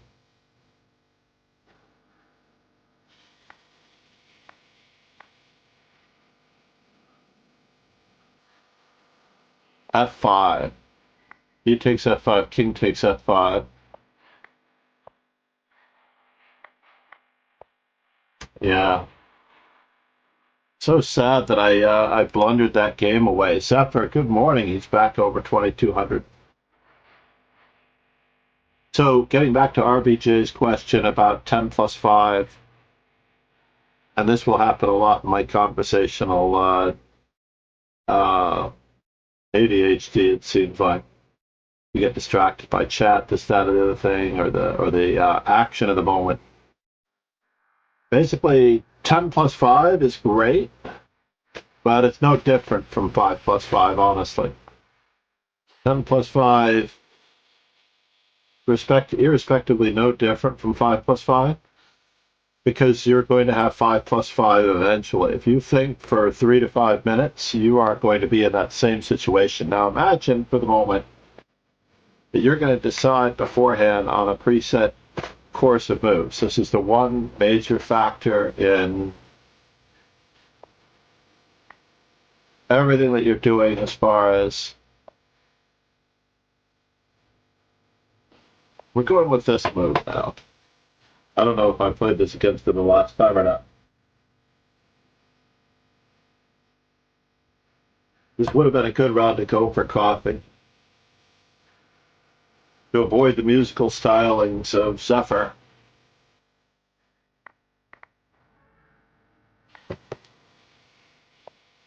Make sure I don't make any touch move mistakes.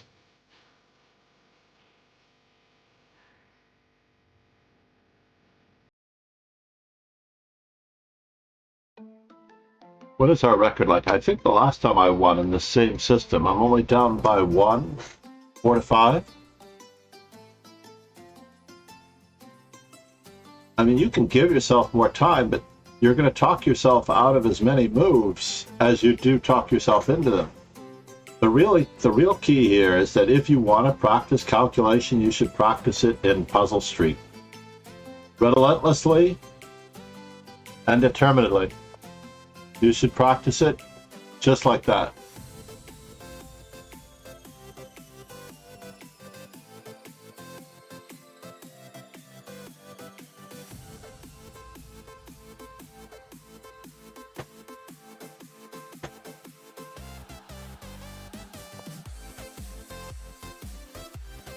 Yes.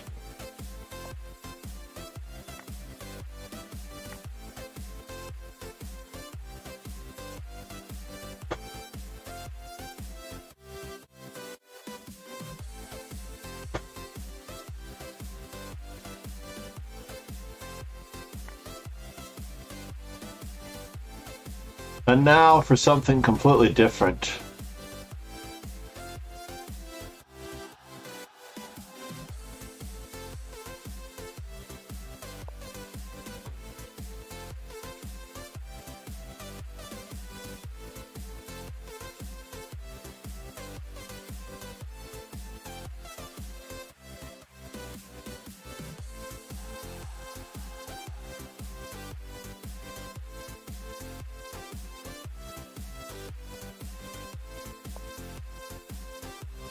Yes.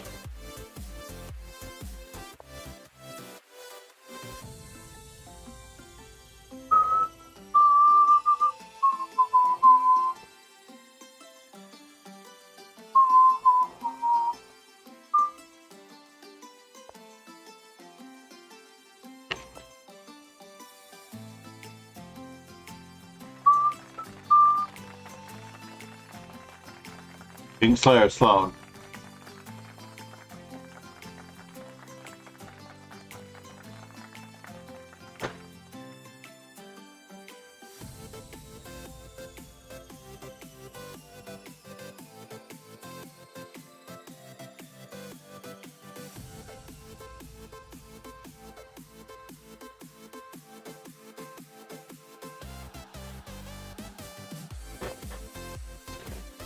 All right, moment of truth now.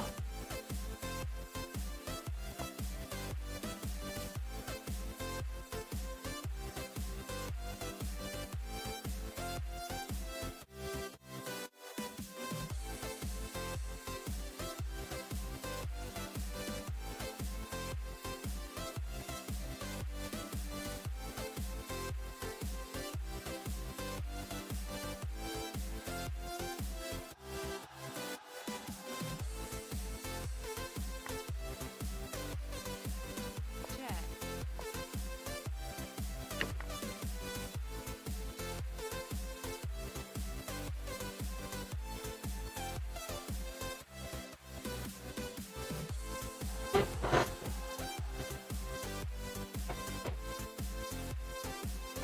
We have you completely surrounded. Give up. Come out with your hands up.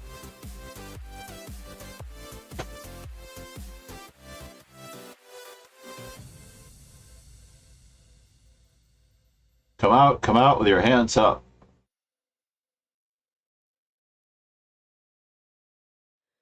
Wise Man, men say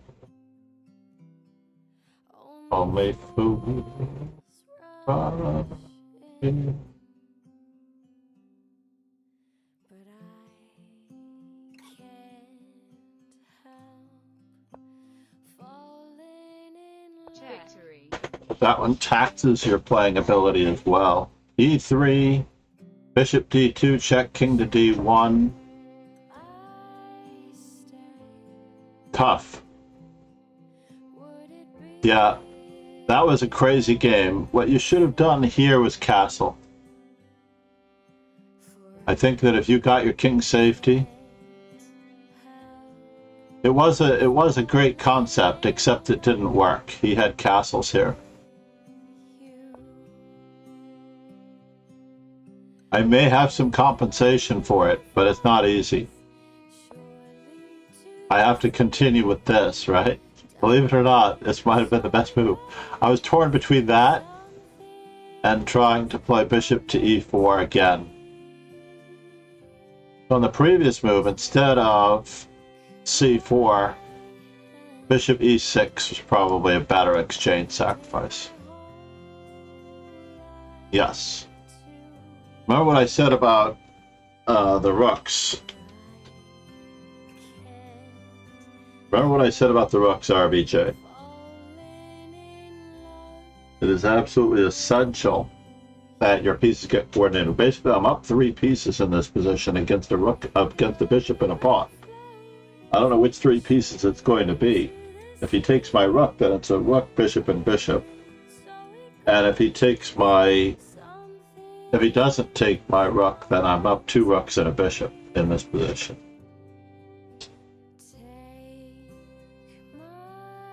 So, I mean, hindsight, of course, is always, like, massive. But he really conducted the game on the queen side. So this is the one drawback for everyone here who plays pawn to queen 4. And it's even one of the major drawbacks I have with the London as well, is that you don't use all of your pieces fast enough. The one truly great thing about becoming an e4 player first is building the habit of getting all of your pieces active. Being a 1 e4 player first basically means that you are going to respect the process of activating every last piece and getting your king safe.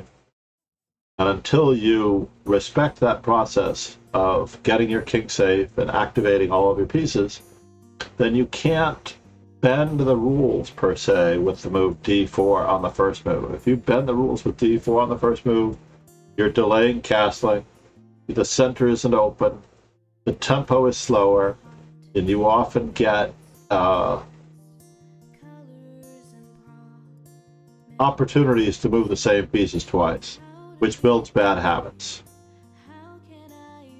And it's not necessarily a bad habit that will break you, but it's certainly a habit that will not make you. Yeah, it was unfortunate that after this move, I only have a draw. Fascinatingly enough, I only have a draw. You should be an e4 player, but as black, you have many ways of closing the position and experimenting with pawn play. I mean, I don't know your rating, obviously. If you haven't joined the dojo, please do, and I will check out your profile. Basically, Monday through Friday, we run the standard dojo, and by the way, these ratings are separate for a reason. The reason they're separate is because you can take one rating seriously and you can allocate the others to the experimental lab. Basically, you can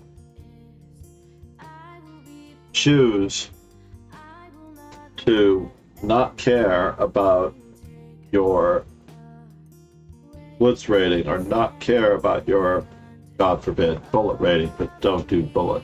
Don't play bullet. Unless you really are, unless it's prescribed by a physician, do not play bullet. I have prescribed bullet before, and it is a medication for some. So what was I going to do in this position after this? So had you played, oh, they're saying f3?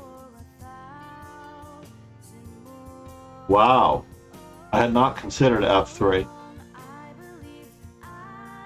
Let me see this. f3, bishop d2, king d1.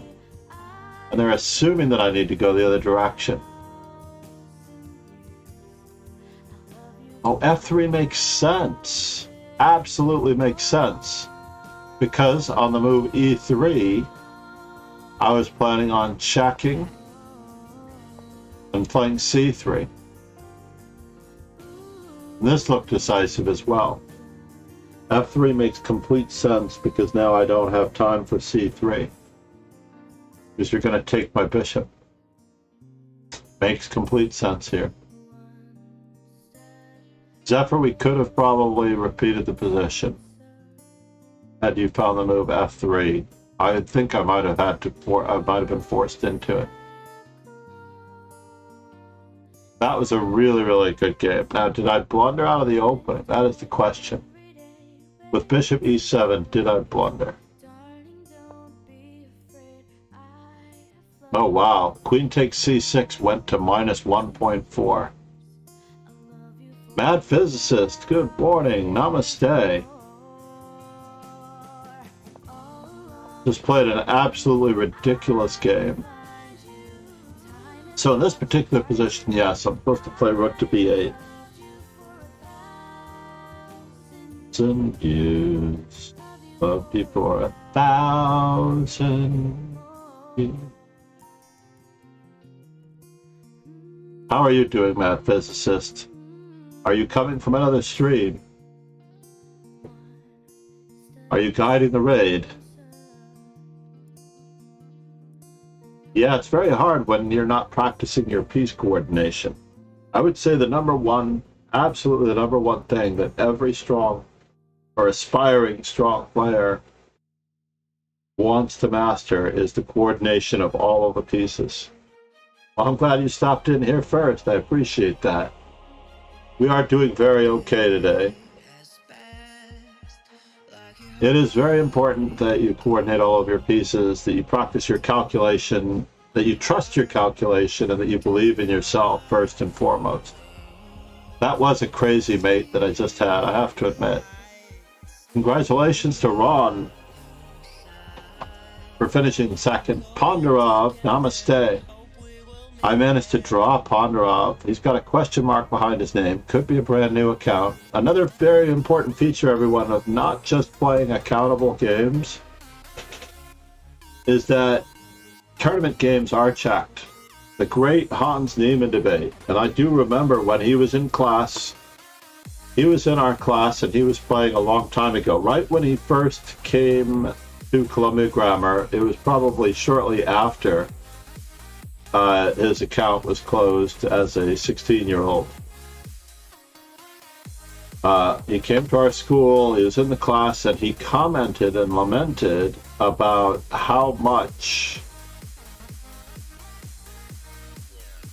he really needed his rating higher to be able to gain the experience of the stronger players. Whereas I was of the other bent. All you really needed to do was spend less time playing and more time studying, which is actually what he's doing now. He is studying 10 to 12 hours a day. You don't see him playing online games. Hikaru Nakamura pointed out that for 6 months he did not play a single online chess game, cash game tournament. No Title Tuesday, no nothing. For 6 months. And he alluded to this as being, you know, that he was caught doing something. But in reality, during that 6-month period of time, he was actually playing over-the-board chess. I remember he played the Sitges Open. He was traveling the entire world, and our administrators really didn't like Hans Niemann not being in school. Literally, he was supposed to be in high school, and he came to our school because we had a chess-friendly program, and we have a very strong chess-friendly program. We have more aspiring masters in our high school team at the moment than any other private school. Well, you're going to have to get me to be titled on cheese.com first. But yes, I do want to play Titled Tuesday as well. I think that will be worth it. The problem is they want me to send in a photo of me holding up the chess.com sign, and I just don't want to do it.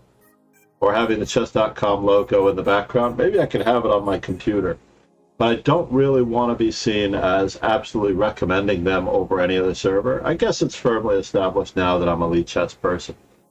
But I don't believe in the interface as much, to tell you the truth. I really don't like the interface. They have incredible features. They have incredible options for aspiring players. But in general, I remember when Hans was talking about needing to get his rating up. Holding the chess.com pick.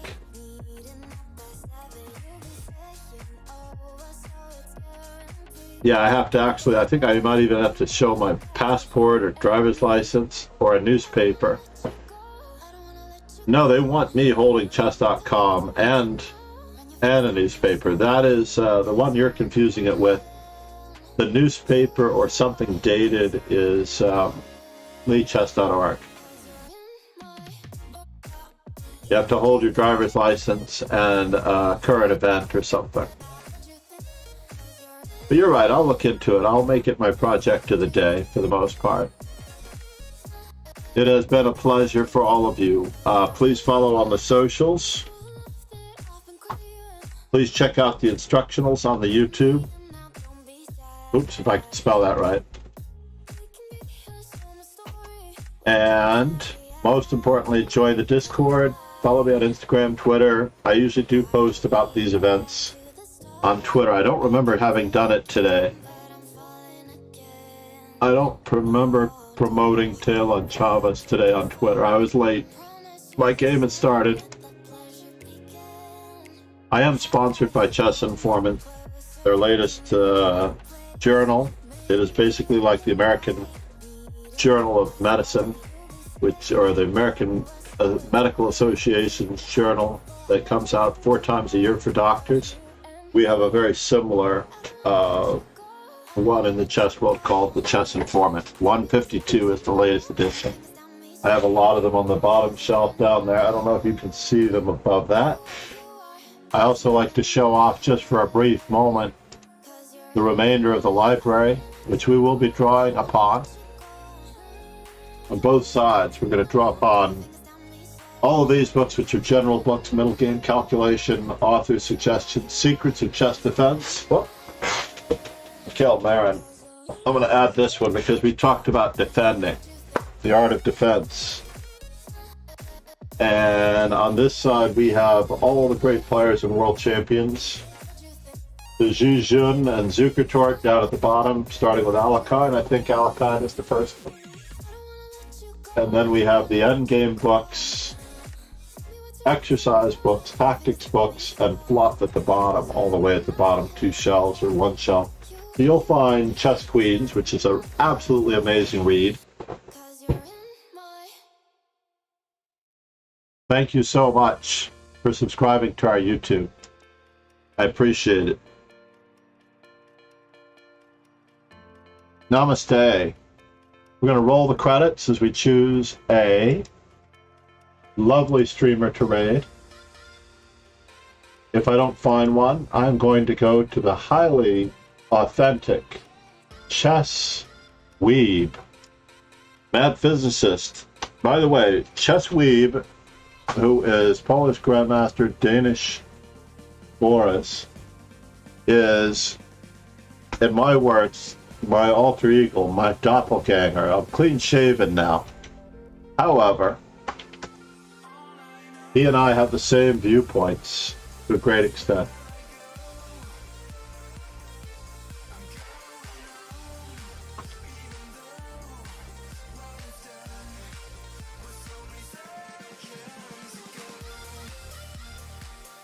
All right.